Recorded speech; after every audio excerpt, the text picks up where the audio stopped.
समन्ता चक्रवालेषु अत्रा गच्छन्तु देवता सद्धम्मं मुनिराजस्स सुनन्तु सग्गमुक्खदं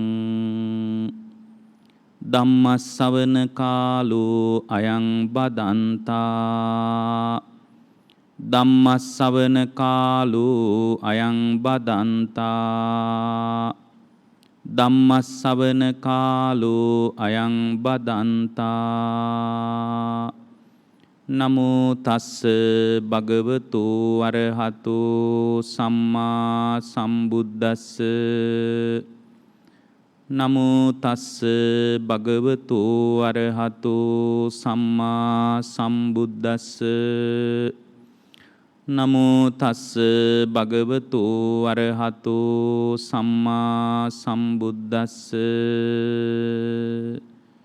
කාමා භික්ඛවේ වේදිතබ්බා කාමානං නිධාන සම්භවෝ වේදිතබ්බෝ කාමානං වේමත්තතා වේදිතබ්බා කාමානං විපාකෝ වේතිතබ්බෝ කාම නිරෝධෝ වේදිතබ්බෝ කාම නිරෝධ ගාමිනී පටිපදා වේදිතබ්බාති.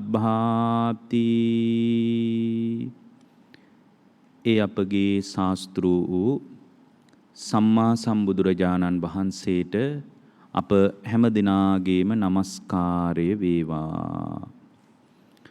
පින්වත්නි,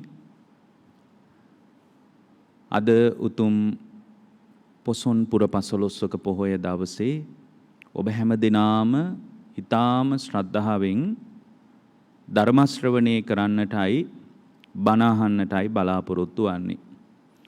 අද මේ උතුම් ධර්ම දේශනාව සඳහා Tamanගේ සදැහැති දායකත්වයෙන් කටයුතු කරන්නේ ඕස්ට්‍රේලියාවේ මෙල්බර්න් නුවර පදිංචි සුමිත් කුලරත්න මැතිතුමන්, ලතා කුලරත්න මැතිනිය ප්‍රධාන, දරුවන් තිදෙනා වන කවින්ද දේවක, නිලංග රන්දුන කියන පුතුන් දෙදෙනාත්,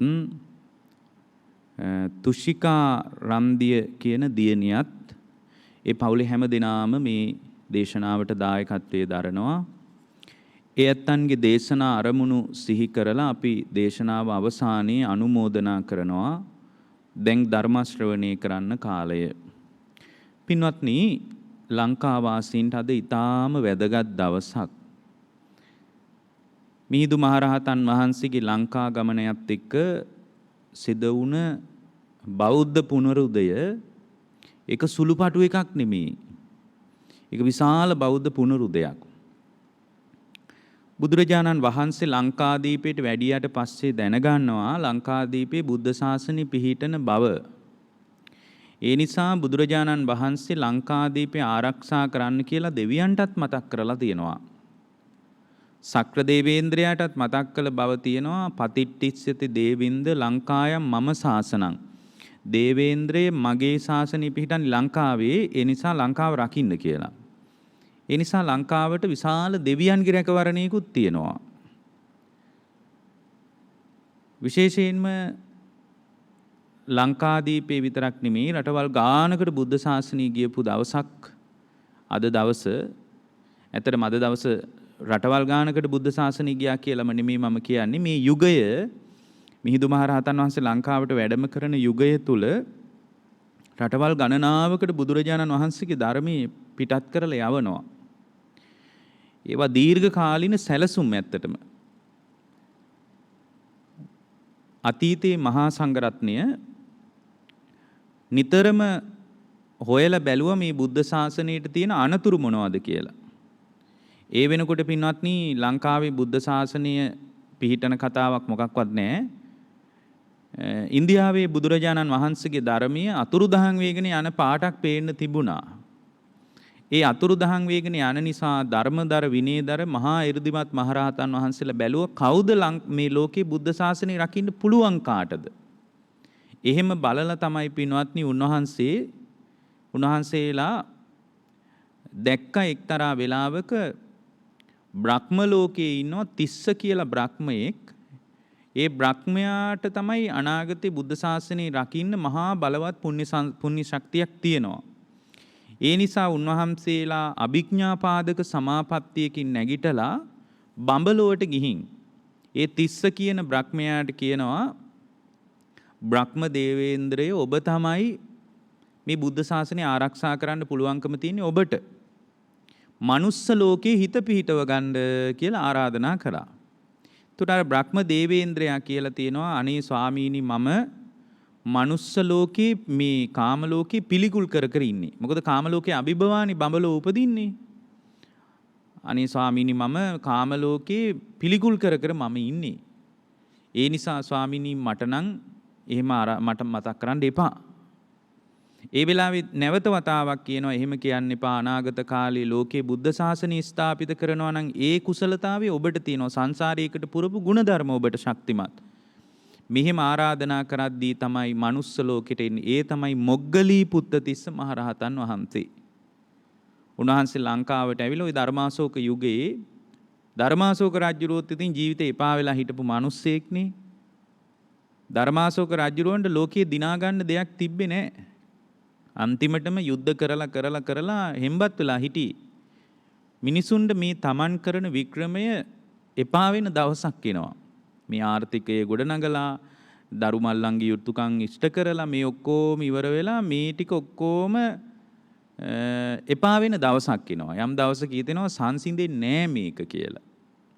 ඒ වගේ ධර්මාශෝක රජුරවන්ට තිබුණා ලේ දැකලා හිතේ තිබුණා මහා කැළඹිච්ච ගතියක්. ඒ ලේ දැකපු තමන්ගේ අතින් වෙච්ච සමූල ඝාතන මතක් වෙනකොට රජුරු කඩා වැටෙනවා. ඒ කඩා වැටෙනකොට තමයි රජුරුව බලාන හිටියේ මොකද්ද මේකට කරන්න කියලා. එතකොට දැක්ක පුංචි හාමුදුරු කෙනෙක් වඩිනවා පාරේ. නිකමට කිව්වා මේ අන්නර යන මේ පැවිද්දට පොඩ්ඩක් ඉන්න කියන්නකෝ. අර පුංචි දරුවෙක් වගේ කෙනෙක් කියන්නේ කිව්වා. ඉතින් එදා උන්වහන්සේ වැඩම කරලා ඉතින් ඉතාල මට ඒ කතාව සම්පූර්ණ කියන්න උවමනාවක් නැහැ. හේතුව මේ දේශනාව පුරාවට මේ සිද්ධිය මතක් කරන්න පුළුවන්.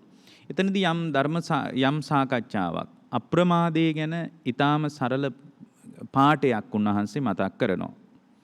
බුදුරජාණන් වහන්සේගේ ධර්මයේ හකුළුවා දක්වන තැනක් ඒක. ඒ කාරණියත් එක්ක තමයි ඔබ වහන්සේගේ ගුරුවරයා කවුද කියලා අහන්නේ. ඒ වෙලාවේ රජුරොන්ට යම් ප්‍රසාදයක් ඇති වෙලා තිනවා මේ පුංචි හාමුදුරුවෝ දැකලා. රජුරෝ කියනවා එහෙනම් හාමුදුරනේ හෙට වඩින්න අපේ ගෙදර දානිට. මම නෙමෙයි මගේ ගුරු ස්වාමින් වහන්සේ වන්නම් කියනවා. ගුරු ස්වාමින් වහන්සේට දානෙ දෙන්න කියනවා. නෑ ගුරු ස්වාමින් වහන්සේටත් පාත්‍ර 8ක් ලෑස්ති කරන්නම් ඔබ වහන්සේටත් දානි පාත්‍ර ලෑස්ති කරන්නම් ඔබ වහන්සේ ගුරු ස්වාමින් වහන්සේත් එක්ක වඩින්නකෝ. එතකොට උන්වහන්සේ කියනවා මගේ උපාධ්‍යයන් වහන්සේත් ඉන්නවා. එහෙනම් කමන්නේ උන්වහන්සේත් එක්ක වඩින්නකෝ කියලා ආරාධනා කරලා පහුවෙනිදා උදේ කාලේ පාත්‍ර 32කින් දානි ලෑස්ති කරලා දානි දුන්න. ඒ දානි දීමත් එක්ක තමයි ධර්මාශෝක රජුරුවන්ගේ දහම් පුනරුදය ආරම්භ වෙන්නේ. ඒකේ ප්‍රතිඵලයක් විදියට තමයි ලංකාදීපයේ බුද්ධ ශාසනය ලැබෙන්නේ. ලංකාදීපේ පින්වත්නි ඒ වෙනකොට රජකම් කරේ මිහිඳු මහරහතන් වහන්සේගේ ලංකා ගමනයත් එක්ක ඒවා බොහොම ජනප්‍රිය සිද්ධි. මිහිඳු මහරහතන් වහන්සේ වඩිනකොට දේවානම්පියතිස්ස රජුරෝ රාජකම් කළේ. උන්වහන්සේත් මේ ආවට ගිහට ආවේ නෑ. උන්වහන්සේත් සැලසුම් කළා ඒකට. මිහිඳු මහරහතන් වහන්සේ අපිට ණයයි පින්වත්නි. මිහිඳු මහරහතන් වහන්සේ වෙනුවෙන් උන්වහන්සේව සිහි කර ඇත්තටම අපි උන්වහන්සේව කළ මෙහෙවරට හැමදාමත් උන්වහන්සේට වන්දනා කළ යුතුයි. ඒසා මෙහෙවර කවදාවත් පිරිනිවන් පානකම් වැඩි නැහැනේ ලංකාවේ. මේ මහ පොළොවේ පිරිනිවන් පෑවේ මිහිඳුපුර අටවක කියලා උන්වහන්සේව සිහි කර දැන් ලංකාවේ පින්කම් කරන තැනට පෙළඹිලා තියෙනවා. ඒක ඊටාම හොඳ ප්‍රවණතාවයක්. මිහිඳු මහරහතන් වහන්සේ ලංකාවට වැඩම කරනකොට උන්වහන්සේ රජුරෝ ඒ කාලේ පින්වත්නි බොහොම රජුරවන්ටත් ධර්මයක් තිබුණේ නැහනේ. රජුරෝ විශාල පිරිසක් එක්ක 20000ක් එක්ක දඩේමේ ගින් තියෙනවා. 20000ක් එක්ක දඩේමේ යන්නේ මේ කණ්ඩ නැති කමට එහෙම නෙවෙයි. නිකන් විනෝදෙට සතු මරපු යුගයක් තිබිලා තියෙන ලංකාවේ. අපි කියනවා ඊට ඉස්සෙල්ලා ප්‍රශස්ත යුගයක් කියලා අපි එහෙම කියනවා. ඒ වුණාට රජුරෝ සෙල්ලමට දඩයන් කරපු යුගයක් තිබිලා තියෙන්නේ. 20000ක් එක්ක තමයි රජුරෝ දඩේමේ යන්නේ. එදා තමයි උන්වහන්සේ වැඩම කරලා එදා මේ ඒ භූමියට අරක්ගත් එක්තරා දේවතාවෙක් මේ සිද්ධිය දැකලා මේ බුද්ධ ශාසනය පිහිටන්නයි යන්නේ කියලා මුවෙක්ගේ වේශයක් මවාගෙන රජුරෝ ළඟින් නොපෙනී යනවා. මොකද උවමනාව තියෙනවා දේවේන්ද්‍රයාට අර 20000න් රජුරෝ වෙන් කරගන්න. අර 20000ක් පිරිස වට කරගෙන රජුරෝ ඉන්නේ 20000න් වෙන් කරන්න ඕන රජුරෝ. ඊට පස්සේ තමයි මුවෙක් පේනවා නොපෙනී යනවා. පේනවා නොපෙනී යනවා. රජුරෝ දන්නේම නැතුව කෙලින්ම අර 20000 පිරිසෙන් වෙන් වුණා. ඒ 20000ක පිරිසෙන් වෙන් වෙච්ච වෙලාවේ තමයි ධර්මාශෝක රජුරුවන්ගේ දූත පිරිසක් වෙච්ච මිහිඳු මහරහතන් වහන්සේ ප්‍රමුඛ අනිකුත් සංඝයා සහිතව ඒ පිරිස අභිමුඛ වෙන්නේ. ඒ අභිමුඛ වීමත් එක්ක තමයි ලංකාවේ බෞද්ධ පුනරුදය ආරම්භ වෙන්නේ. එදා පින්වත්නි බලන්න මිහිඳු මහරහතන් වහන්සේ තමන්ව හුවා දක්වන්නේ නැහැ. ඕමනානම් කියන්න තිබ්බ මම ධර්මාශෝකගේ පුතා කියලා. කිව්වේ නෑ. කොහොමද කිව්වේ? මම ධර්මරාජයන් වහන්සේගේ ශ්‍රාවකෙක්. සමනාමයන් මහරජ ධම්මරාජස්ස ශාවකා. මම ධර්මරාජයන් වහන්සේගේ ශ්‍රාවකෙක් කියලායි කිව්වේ. ඊට පස්සේ ඔయిత කලින් එවලා තිබුණා පණිවිඩයක් ධර්මාශෝක රජු මම තෙරුවන් සරණ ගියා කියලා. ඒක මතක් වුණා යාට එකපාරම. 20000ක් පිරිස එක්ක ධර්ම සම්පූර්ණයෙන්ම ලංකාවේ රජකම් කරපු දේවානම්පියතිස්ස රජුරුත් තිසරණේ සමාදන් වුණේ අද වගේ දවසක. 20000ක් එක්ක තනියෙන් නෙමෙයි. මොකද අර දඩයන් කරන්න ආපු අය බැලුවා රජුරෝ නෑ පේන්නේ. අන්තිමටම රජුරෝ හොයාගෙන ආවා. හොයාගෙන එනකොට 20000 රජුරෝ තිසරණේ සමාදන් වෙනකොට 20000ක් දුනු ඊතල බිම තියලා මේ මහ පොළොවේ තෙරුවන් සරණ ගිය දවසක් අද. එදා ඒ 20000ටම ධර්මීය දේශනා කරලා ඉතින් ඒ වෙලාවේ ආරාධනා කරනවා ස්වාමීනි ඔබ වහන්සේ වැඩි අප කෙරේ අනුකම්පාවෙන් හෙට මාලිගාවට වඩින්න දානි ලෑස්ති කරන්නම් කියලා ආරාධනා කළා. උන්වහන්සේලාටත් කිව්වා ස්වාමීනි මේ කැලෑවේ ඔබ වහන්සේලාට ඉන්න බෑ. දැන් රජුරු බුද්ධ ශාසනයක් ගැන දන්නේ නැහැ නේ. රජුරුකෝ ඔබ වහන්සේලාට මේ කැලෑවක ඉන්නේ කොහොමද? ඒ නිසා හාඳුරුනේ වඩින්න මාලිගාවට. නෑ රජතුමනි ඔබතුමා යන්න අපිට මිහි තියෙනවා තවත් වැඩක් කරන්න කියලා එදා රාත්‍රියේ පින්වත්නි එදා එතනට කියන්නේ ආරාධනා ගල කියලා.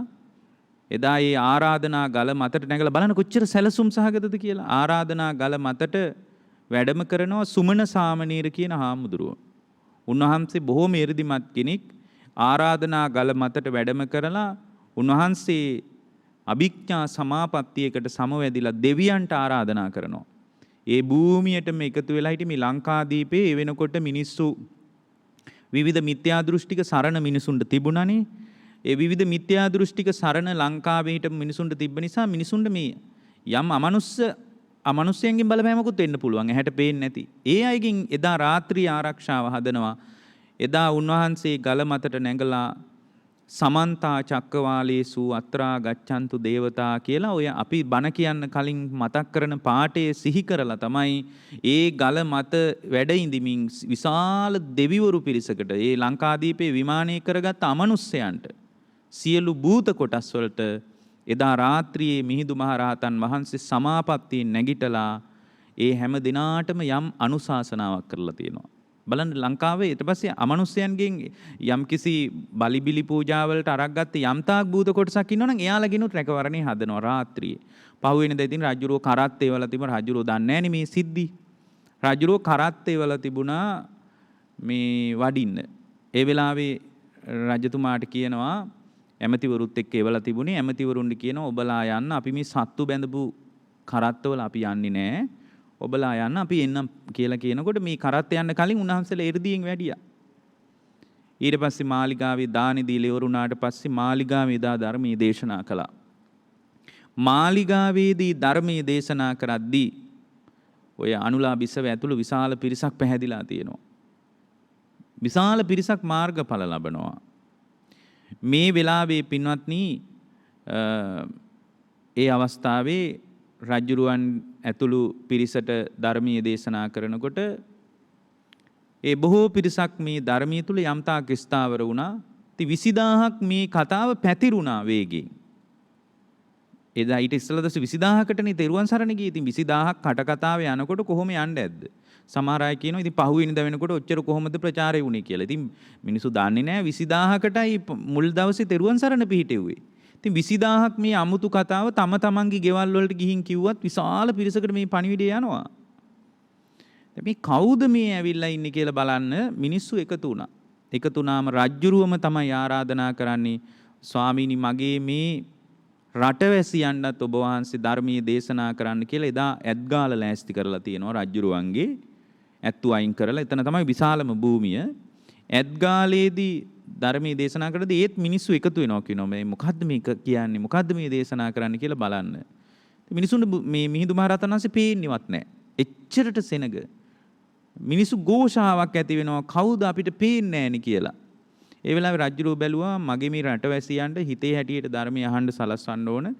ඒ නිසා මම මේ ඇත්ගාල තමයි ලොකුම ස්ථානේ. දැන් මෙතනත් ඉඩ මදි නිසා මහමෙවුනා උයන රජුරුවන්ගේ රාජකීය උද්‍යානයේ ඒ උයන ලෑස්ති කරලා එදා රාත්‍රියේ බාල පණ්ඩිත සූත්‍රයෙන් ධර්මයේ දේශනා කරනවා. ඒකෙත් සංසාර බය ගැන තියෙන්නේ. බාල පණ්ඩිත සූත්‍රයෙන් බණ කියද්දී විශාල පිරිසක් ධර්මයේ පිහිට කරගත්තා. එක්කෙනෙක් දෙන්නෙක් නෙමෙයි සතියක් ඇතුළත 8500ක් මේ මහ පොළොවේ මාර්ගඵල ලැබලා තියෙනවා. අද නම් දැන් අපි પરම්පරා ගානක බෞද්ධනේ. අපේ ඔළුවට එහෙම ධර්මයේ යයිද? එතකොට අපි හිතනවා දැන් ලෝකේ දියුණුම යුගය කියලා. මේ තාක්ෂණික දියුණුවත් එක්ක අපි හිතනවා දියුණුම යුගය කියලා. ඒ වුණාට මිනිසුන්ගේ ප්‍රඥාව මොට වෙලා තියෙන්නේ. මිනිසුන්ගේ ප්‍රඥාව නැහැ. දැන් එදා මිනිසුන්ගේ තියුණු ප්‍රඥාව බලන්න විවිධ මිත්‍යා දෘෂ්ටික ඇදහිලි ගස් වලට වදිනවා ගල් වලට වදිනවා දෙවියෝ ඊට පස්සේ විවිධ යක්ෂ කොටස් අදහනවා නාග කොටස් අදහනවා එහෙම සමාජයක් නේ තිබ්බේ. ඒ වගේ සමාජයක මිහිඳු මහරහතන් වහන්සේ වැඩම කරලා නැවුම් ධර්මයක් කියද්දී ඒක මිනිසුන්ට හුරු නෑ. පුරුද්දක් නෑ මිනිසුන්ට. නුහුරු ධර්මයක් දේශනා කරද්දී පින්වත්නි සතියක් ඇතුළත මාර්ගඵලලාභීන් 8500ක් බිහි වුණා කියන්නේ පුදුම නැද්ද? පුදුමයිනේ. ඒ නිසා මිහිඳු මහරහතන් වහන්සේගේ මෙහෙවර කියන දේශනාවක් නොවන නිසා මම එතනින් එහාට මුකුත් කියන්නේ නැහැ. අද දවසේ තාම වැදගත් දිනයක් නිසායි මම ඒ වගේ මතක් කළේ. පින්වත්නි බුදුරජාණන් වහන්සේ දේශනා කරපු බොහොම ලස්සන දේශනාවක් තමයි අද දේශනාවට මාතෘකා වශයෙන් යෝජනා වෙන්නේ. අංගුත්තර නිකායේ චක්ක නිපාතයේ තියෙනවා නිබ්බේධික සූත්‍රය කියලා සූත්‍රයක්. ප්‍රඥාව විනිවිද යන විදිය ගැනයි මේ දේශනාවේ තියෙන. ටිකක් ගැඹුරට යන දේශනාවක්. නමුත් අපි තාම සරලව මේ කාලය තුල මේ දේශනාව කතා කරගන්න බලාපොරොත්තු වෙනවා. නිබ්බේධික සූත්‍රය. මේ දේශනාව කරන කාලේ බුදුරජාණන් වහන්සේ වැඩ සිටියේ සවැත් නුවර ජේතවනාරාමේ. සවැත් නුවර ජේතවනාරාමේදී බුදුරජාණන් වහන්සේ භික්ෂු සංඝයා ඇමතුවා. අමතලා කිව්වා නිබ්බේධික පරියායං බෝ භික්කවේ ධම්මපරියායන් දේසිස්සාමි තං සුනාත සාදුකං මනසිකරෝත වාසිස්සාමි. මහණෙනි ඔබට විනිවිද වැටහෙන නුවණ ඇති කර ගැනීමේ ක්‍රමවේදයේ පිළිබඳ ධර්මපරියායක් කියන්නම්. තං සුනාත හොඳට අහන්න. සාදුකං මනසිකරෝත හොඳට මනසිකාරය කරන්න. එතකොට දැන් මේ ධර්මයේ මනසිකාරය කරන්න ඕන මේ මොහොතේ පින්වත්. ගෙදර ගිහින් නෙමෙයි. එතකොට මේ මොහොතේ මේ ධර්මයේ මනසිකාරය කරන්න ඕන. යෝනිසෝ මනසිකාරයෙන් නුවණින් විමසීම මේ මොහොතේ තියෙන්න ඕන.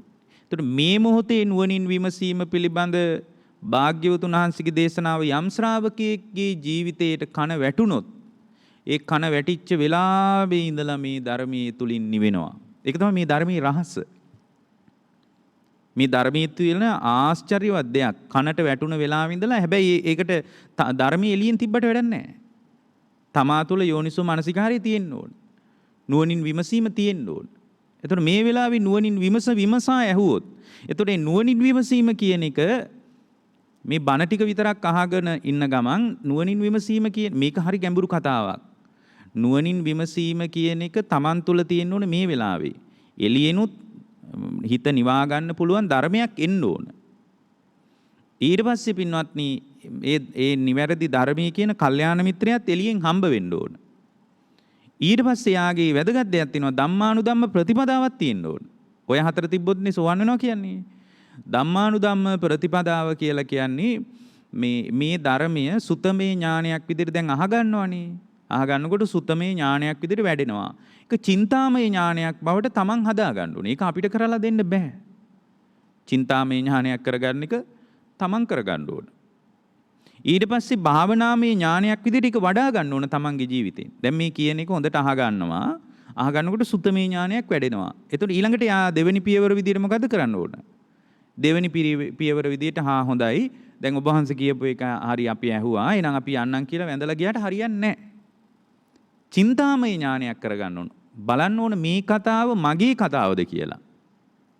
මේ කතාව මගේ ඇතුළට කොච්චර ගැලපෙනවද? හිත කියනකොට මේ හිතේ කතාව මගේ හිතේ කතාවට කොච්චර සැසඳිලා යනවද? ඒක තමයි දක්ෂ ශ්‍රාවකයාගේ ක්‍රමය. අද මිනිසුන්ට සුතමේ ඥානය අවුලක් නැහැ. චින්තාමය ඥානයක් නැහැ, භාවනාමය ඥානයක් නැහැ. එදා මිහිඳු මහරහතන් වහන්සේ දේශනාව කරද්දී මිනිසුන්ට තිබුණා ඒ සුතමේ ඥානය තුලින් පෙර නොඇසූ විරූ කතාවක් නේ අහගන්නේ. කලින් අහලා නැහැ නේ අය මෙහෙම එකක්. ඔහේ බලි බිලි පූජා කරගෙන හිටියේ. ඒතර පෙර නොඇසූ විරූ කතාවක් ඇහෙනකොට එයාලා බැලුවා මගේ හෘද සාක්ෂියට මේ කතාව කොච්චර ගැළපෙනවද? මේ කතාව ඇස්සේ මගේ නියෝජනයේ කොතනද තියෙන්නේ? එහෙම හොයලා බැලුවා. ඊට පස්සේ ඒගොල්ලෝ ඒක අතෑරියේ නෑ. ඊට පස්සේ වැඩි යුතු දෙයක් තියෙනවා නම් ඒක පුහුණු කළා. දැන් මේ අහගෙන ඉන්නකොට නිවෙනවනේ යම් තාක් දුරට. දැන් මේ වෙලාවේ ඔබට රාගය ඇති වෙනවද? නෑ. ද්වේෂය ඇති වෙනවද? නෑ. මෝහයත් නෑ මේ වෙලාවේ. එහෙනම් මේ වෙලාවේ යම් තාක් නිවීමක් තියෙනවද නැද්ද?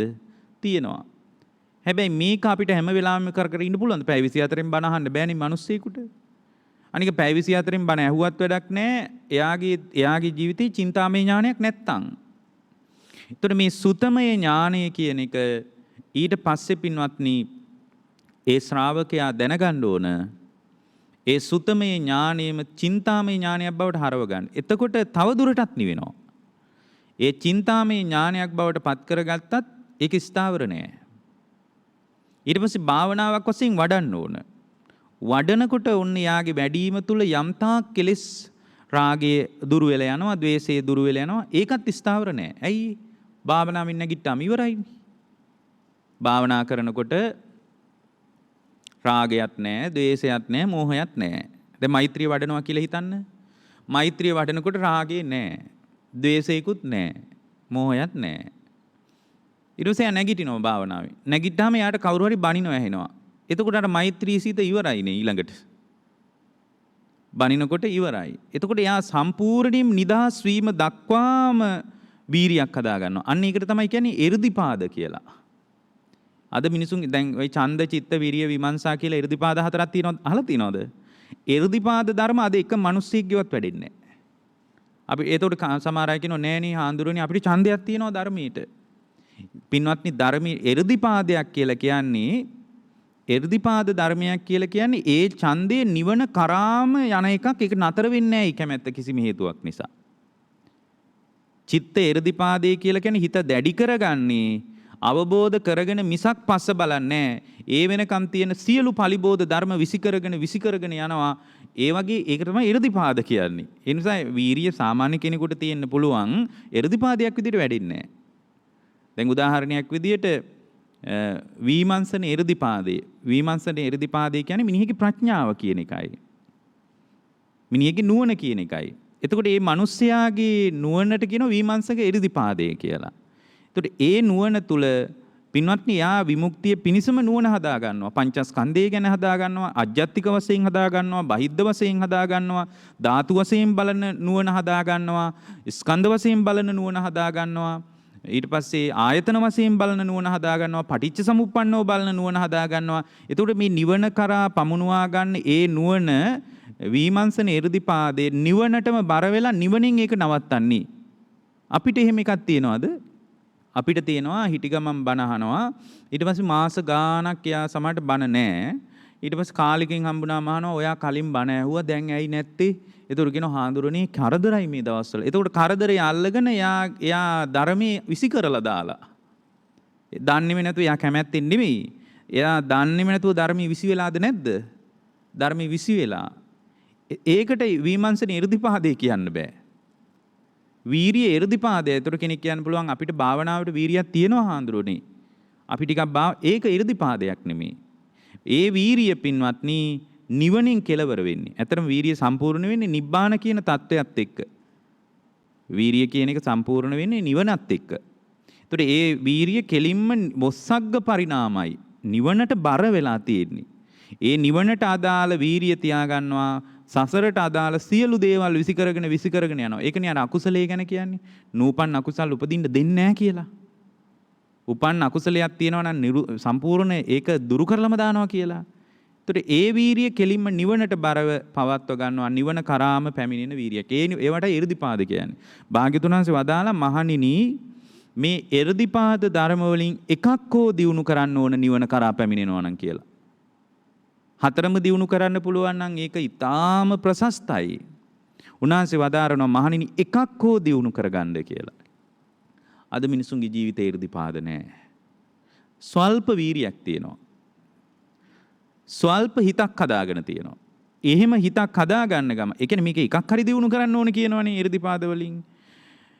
ඡන්දයක් ස්වල්ප වශයෙන් තියෙනවා.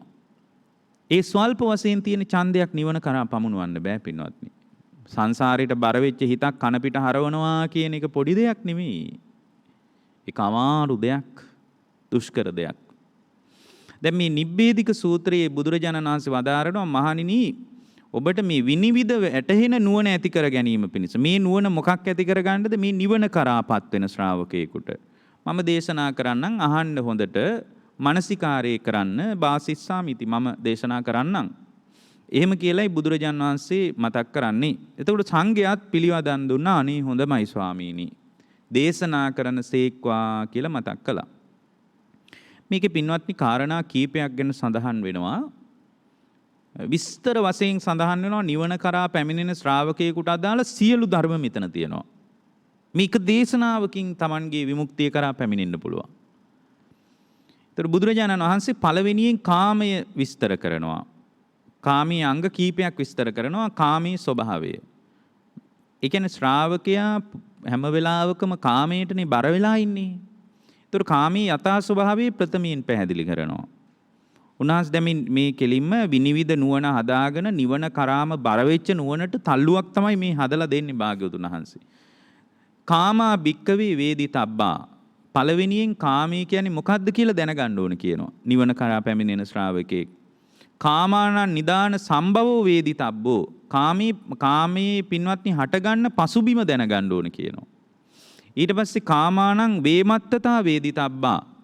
ඒ කියන්නේ පින්වත්නි කාමයන්ගේ විවිධත්වය වේමත්තතාවය දැනගන්න ඕන. කාමයන්ගේ විවිධත්වයක් තියෙනවා. ඒක දැනගන්න ඕන.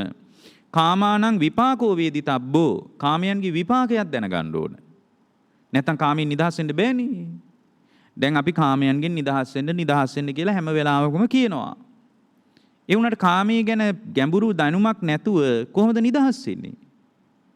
කාමානං විපාකෝ වේදිතබ්බෝ. කාමයන්ගේ විපාකයක් දැනගන්න ඕන. කාම නිරෝධෝ වේදිතබ්බෝ. කාමයන්ගේ නිරුද්ධ වීමක් දැනගන්න ඕන. අන්නේ නිරෝධය පිණිස තමයි මේ ඔක්කොම වැඩ අපි කරන්නේ. ඊට පස්සේ කාම නිරෝධගාමිනී පටිපදා වේදිතබ්බා. කාමයේ නිරුද්ධ කරන ප්‍රතිපදාවක් දැනගන්න ඕන. ඒතර මේ ASCII චතුරාර්ය සත්‍යයම තියෙනවා.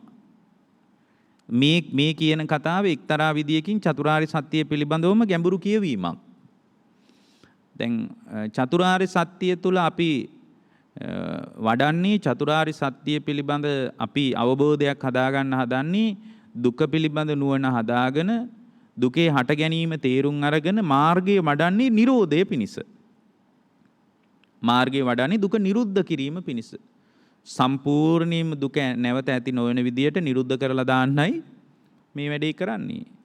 ඒතර දැන් මෙතන කාරණා කීපයක් ගැන අවබෝධය හදාගන්න ඕන කාමයන් සම්බන්ධව. මේ විදියටම කාරණා 6ක් ගැන බුදුරජාණන් වහන්සේ වදාරනවා. පළවෙනි දහම් පරියාය කොට්ටාසේ තමයි කාමයේ ගැන. ඒතර මේ කාමයේ ගැන බුද්ධ ශ්‍රාවකයෙක් දැනගන්න ඕන අපි කාම ලෝකයේත් එක්ක ගැට ගැහිලා ඉන්නේ. අපි කාමයෙන් නිදහස් වෙච්ච පිරිසක් නෙමෙයි. ඒතර කාමී කියන්නේ මොකක්ද ඇත්තටම? කාමා භික්කවේ වේදිතබ්බා. කාමී කියන්නේ මොකක්ද? ඊට පස්සේ උන්වහන්සේ ඒක පැහැදිලි කරනවා. ඔන්න බලන්න. පංචමේ භික්කවේ කාම ගුණා. කාම ගුණ පහක් තියෙනවා. මොනවද කාම ගුණ පහ? චක්කු විඤ්ඤේයා රූපා ඉට්ඨා කන්තා මනාපා පිය රූපා කාමෝපසංහිතා රජනියා. මේ කාම ගුණ පහයි චක්කු විඤ්ඤාණයෙන් දැනගන්න රූප ඉෂ්ඨ වශයෙන් ඉට්ඨා කන්තා කාන්ත වශයෙන් මනාපා මනාප වශයෙන් පිය රූපා ප්‍රිය ස්වභාවයේ ඇති කරන වශයෙන් ඊට පස්සේ උන්වහන්සේ මතක් කරනවා මනාපා කැමැත්ත ඇති කරන වශයෙන් කාමූප සංහිතා සම්පූර්ණයෙන්ම රජනියා කෙලෙස් ඇති වෙන විදිහට ඇසින් දත යුතු රූපයෝ දැනගන්න කියනවා. ඔන්න කාම ගුණ. කාමී කියන්නේ එතකොට ඇසින් ඔබ නිතර නිතර පිවිසෙන්න කැමති ලෝකයට කියන්නේ කාමය කියලා. කන මුල් කරගෙන කනෙන් ඔබ යම් සුඛාස්වාදයක් ලැබෙනවා නම් ඒ සුඛාස්වාදයේ දැනෙන ලෝකයට නැවත නැවත පිවිසෙන්නේ ඔබ කාමයේ තියෙන නිසා. ඉට්ඨා කන්තා මනාපා පිය රූපා කාමෝපසංහිතා රජනියා. ඉෂ්ඨ වශයෙන් මනාප වශයෙන් ප්‍රිය ස්වභාවයේ ඇති කරන වශයෙන් කැමැත්ත ඇති කරන වශයෙන් කෙලෙස් ඇති වෙන වශයෙන් හැම වෙලාවකම ඇස හරහා කන හරහා නාසය හරහා දිව හරහා කය හරහා මනස හරහා ඔබ ලෝකයට පිවිසෙනව නේද? ආයි පිවිසෙන්නේ ඔබට කාමයේ තියෙන නිසා. එතකොට මේ කාමයන්ගෙන් නිදහස් වෙච්ච තැනක තමයි අරහත්ත්වයේ තියෙන්නේ. එතකොට උන්වහන්සේ ඉෂ්ඨකාන්ත මනාප ප්‍රිය රූප කාමෝපසංහිත රජනීය රූපේ දැක්කට පස්සේ උන්වහන්සේට දැක්ක තැන අතහැරිලා යනවා. එතකොට මේ දැක්ක තැන අතහැරිලා යන්නේ දැක්කා කියන තැනම අතහැරලා දාන්න පුළුවන්. දැන් මේවා කාමී නෙමෙයි මේවා කාම ගුණ. එතකොට කාම ගුණ මොනවද කියලා දැන් ඔබ දන්නවා. ඇස හරහා කන හරහා නාසය හරහා දිව හරහා කය හරහා මනස හරහා මේ අත්දකින මේ රූප ශබ්ද ගන්ධ රස පොට්ටබ්බ ධම්ම කියන දේවල් දැනගන්න ඕන. දැනගන්න ඕන ඒක. එතකොට මේ දැනගැනීමේ නුවණ Tamanට තියෙන්න ඕන නිවන කරා යනවා නම්. ඊට පස්සේ මෙතනදීම භාග්‍යවතුන් වහන්සේ අර අපි දන්න ප්‍රකට වාක්‍යයක් ඒවා ආදාරනවා. උන්වහන්සේ වදාරනවා මහණෙනි දැන් අපිට කාමයේ අපිට හැම වෙලාවකම මේ කාමයේ කියන්නේ රූපේට තියෙන දෙයක් විදියට අපි පණවන්නේ. කාමී කියන්නේ රූපේට අයිති දෙයක් විදියට පණවන්නේ. පින්වත්නි රූපවල කාමී නැහැ. රූපවල කාමී තියෙනවා නම් ඒ රූපේ දිහා බලන හැමෝටම කාමී ඇති වෙන්න ඕනද නැද්ද? දැන් හිතන්න ලස්සන කෙනෙක් ඉන්නවා. ඒ ලස්සන කෙනා දකිනකොට එක්කෙනෙකුට රාගය ඇති වෙනවා. සමහර ලස්සන තරුණියක් ඉන්නවා. ඒ තරුණයාට රාගය ඇති වෙනවා. ඇය දකිනකොට. ඒ තරුණියම එයාගේ තාත්තට දකින්නකොට මේ රාගයක් ඇති වෙන්නේ නැහැ. එයාට රාගයක් ඇති වෙන්නේ නැහැ. ඒ වගේම භාවනා කරන අපි හිතමුකෝ අට්ටික සංඥාව වඩනවා කියලා කවුරු හරි ආඳුරු කෙනෙක් හරි ගිහියෙක් භාවනා කරන කෙනෙක්. එතකොට එයා අර කාන්තාව දකිද්දි නිකන් ඇටසැකිල්ලක් වගේ පේන්න පුළුවන්. එයාට හම්බුනේ භාවනාවට හොඳ කර්මස්ථානයක්. ඒ වගේම ඔය සිද්ධිය දැක්කොත් එහෙම රහතන් වහන්සේ නමක් ඒ රහතන් වහන්සේට පින්වත්නි රහතන් වහන්සේට දැකීම් මාත්‍රයක් විතරයි. එතකොට මේ රාගය හෝ සෙනෙහස හෝ රූපයට පණවන්න පුළුවන් නම් අර හතර පහ දිනාටම එක විදියට දැනෙන්න ඕනේ. ඒ රූපේ තියෙන දෙයක් නේ මං කියන එක තේරෙනව නේද? එතකොට මේ කාමී කියන්නේ රූපේ තියෙන දෙයක් නෙමෙයි කියලා භාග්‍යවතුන් වහන්සේ ළඟට තහවුරු කරනවා. උන්වහන්සේ මතක් කරනවා නතේ කාම යානි චිත්‍රානි ලෝකේ සංකප්ප රාගෝ පුරිසස්ස කාමෝ. මහණෙනි කාමී කියන්නේ සංකල්පයක්. කාමී කියන්නේ මොකද්ද? සංකල්පයක්. නතේ කාම යානි චිත්‍රානි ලෝකේ. මහණෙනි මේ කාමී කියන්නේ සිතුවිල්ලක් ලෝකේ තියෙන චිත්‍රවල තියෙන එකක් නෙමෙයි. නතේ කාම යානි චිත්‍රානි ලෝකේ. බාහිර රූපවලවත්, ශබ්දවලවත්, ගඳ සුවඳවත්, රසේවත් කාමී නෑ. කාමී කියන්නේ හිතේ ඇතිවෙන හැඟීමක්.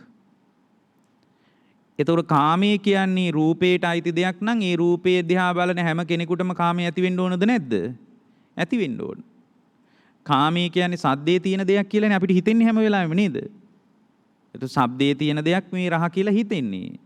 ඒ ශබ්දේ දිහා බලන විදිය අනුවයි පින්වත්නි එයාගේ හිතේ කාමයේ ඇති වෙන්නේ.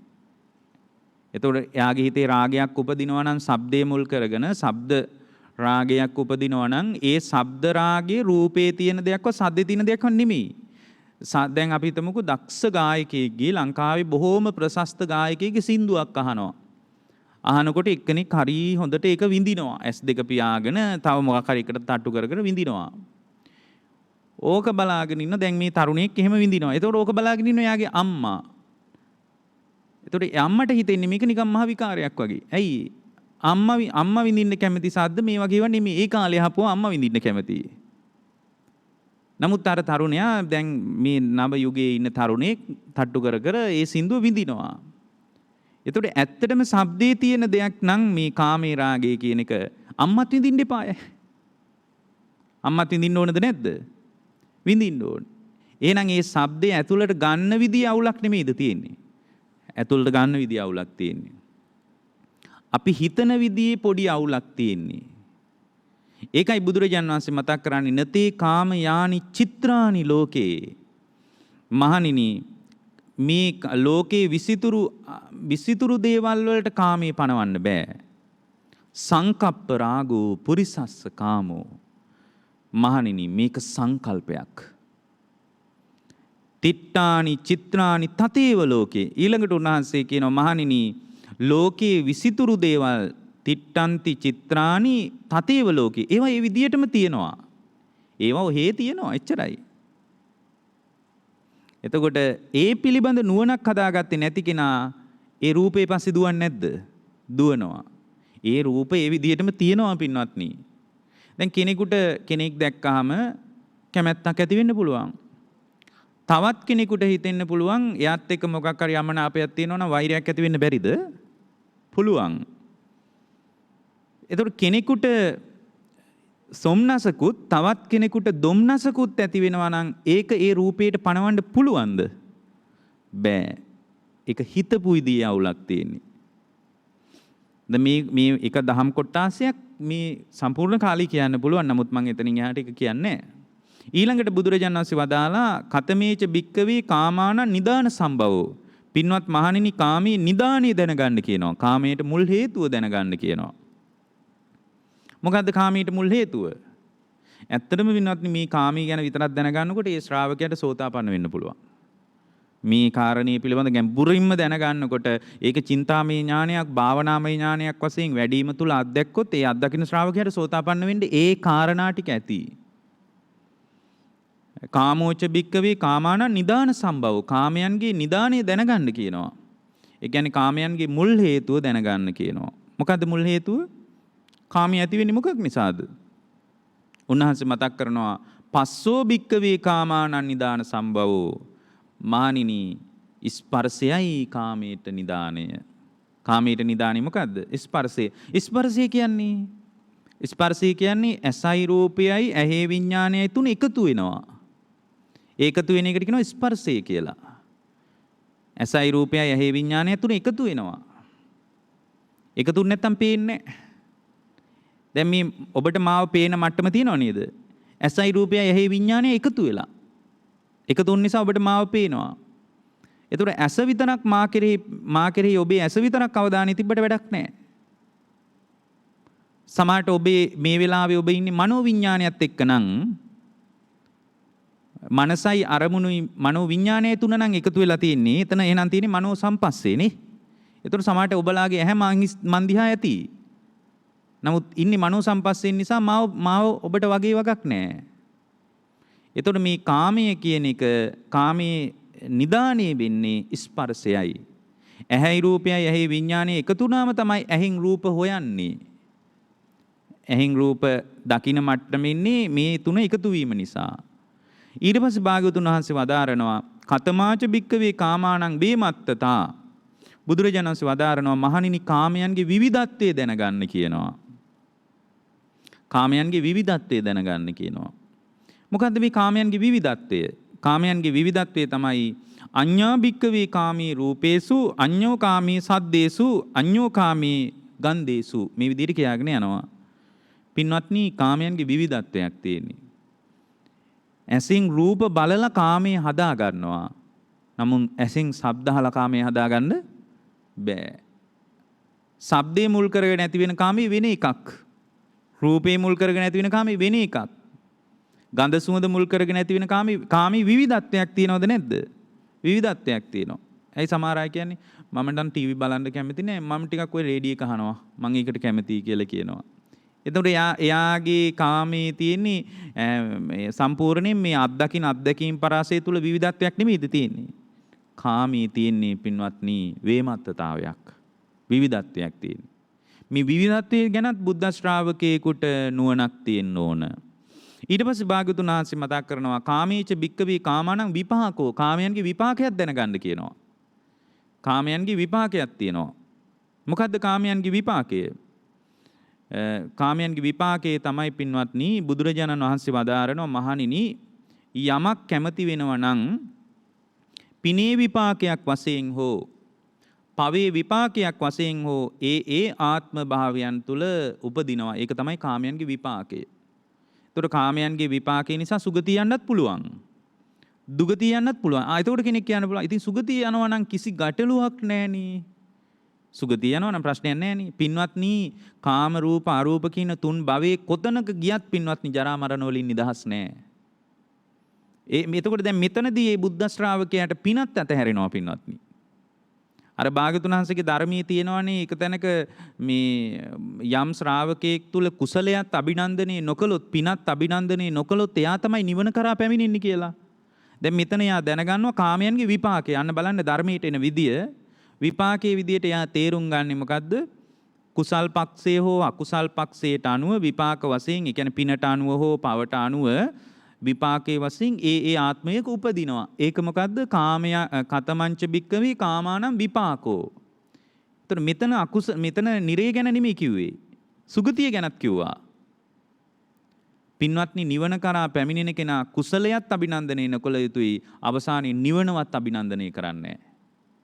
මෙතනදී ඒ ශ්‍රාවකයාට කුසලයේ අතහැරෙනවා. ඒ කියන්නේ මේ පින අතහැරෙනවා. පින අතහැරෙනවා කියලා කියන්නේ ඒ කියන්නේ පින අභිනන්දනය වෙන්නේ නැහැ. එයා දන්නවා පින් කරාම කොහෙද යන්නේ? සුගතිය යනවා. සුගතිය ගිහින් විපාකයේ අනිත්‍ය වෙනකොට ආය නිරයට. සුගතිය කියන්නේ සදාකාලික එකක්ද? නෑ. සුගතියේ විපාක දීලා විපාකයේ අනිත්‍ය වෙනකොට ආයෙත් പ്രേත ලෝකෙට වැටෙන්න බැරිද? පුළුවන්. බඹලෝ ගියා කියමුකෝ. මේක තමයි බුදුරජාණන් වහන්සේ හොයාගත්ත දේ. බඹලෝ යන එක මහා අරුමයක් නෙමෙයි. බ්‍රහ්ම ලෝකේ යන විදියට මේ අරූපාවචර ධ්‍යාන දියුණු කරගත්ත අය ಭಾರತයේ හිටියා.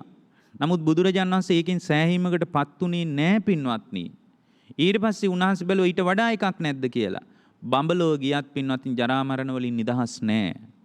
බඹලෝප ගියපු මිනිස්සයා සෑහින කාලෙකින් පස්සේ ඒ බ්‍රහ්මයා සුගතියකට වැටෙනවා.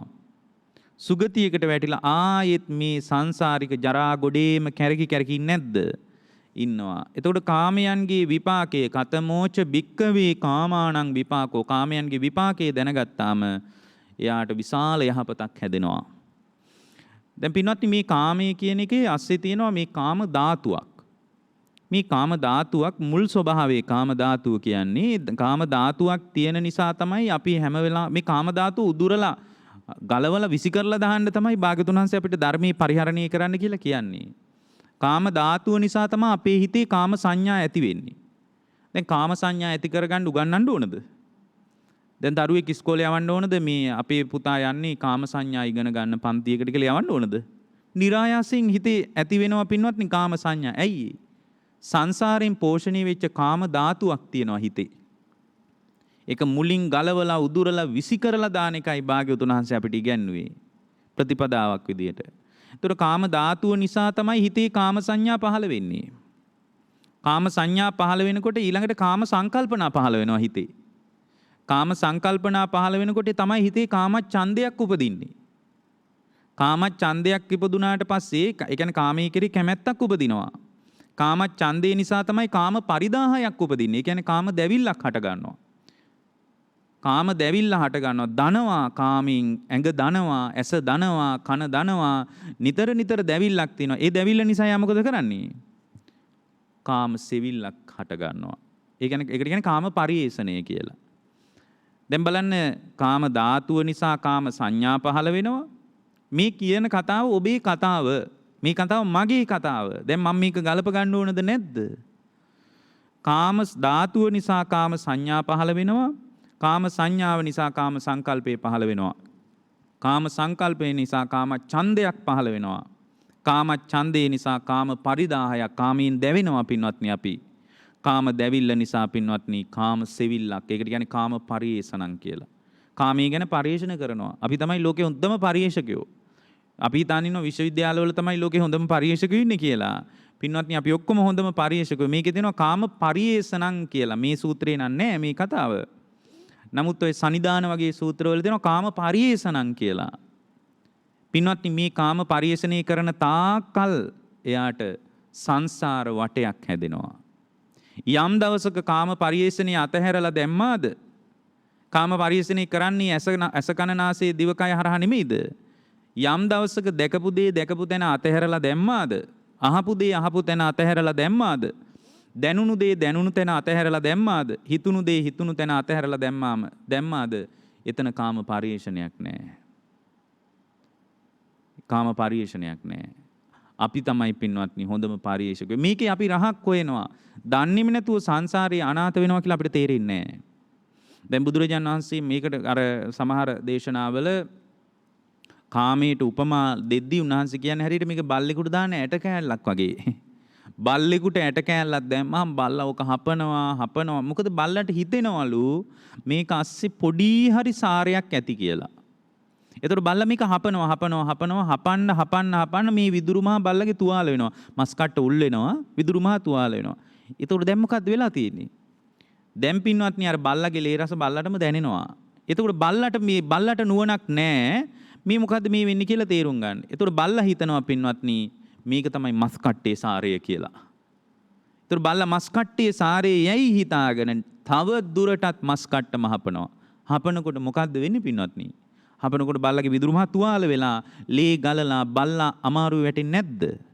බල්ලා විනාශ වෙන්නේ නැද්ද? කාමී කියන්නේ බඳු දෙයක්. වර්ණනා කළ යුතු දෙයක් නෙමෙයි. ලෝකේ දැන් හරියට කාමී වර්ණනා කරනවා.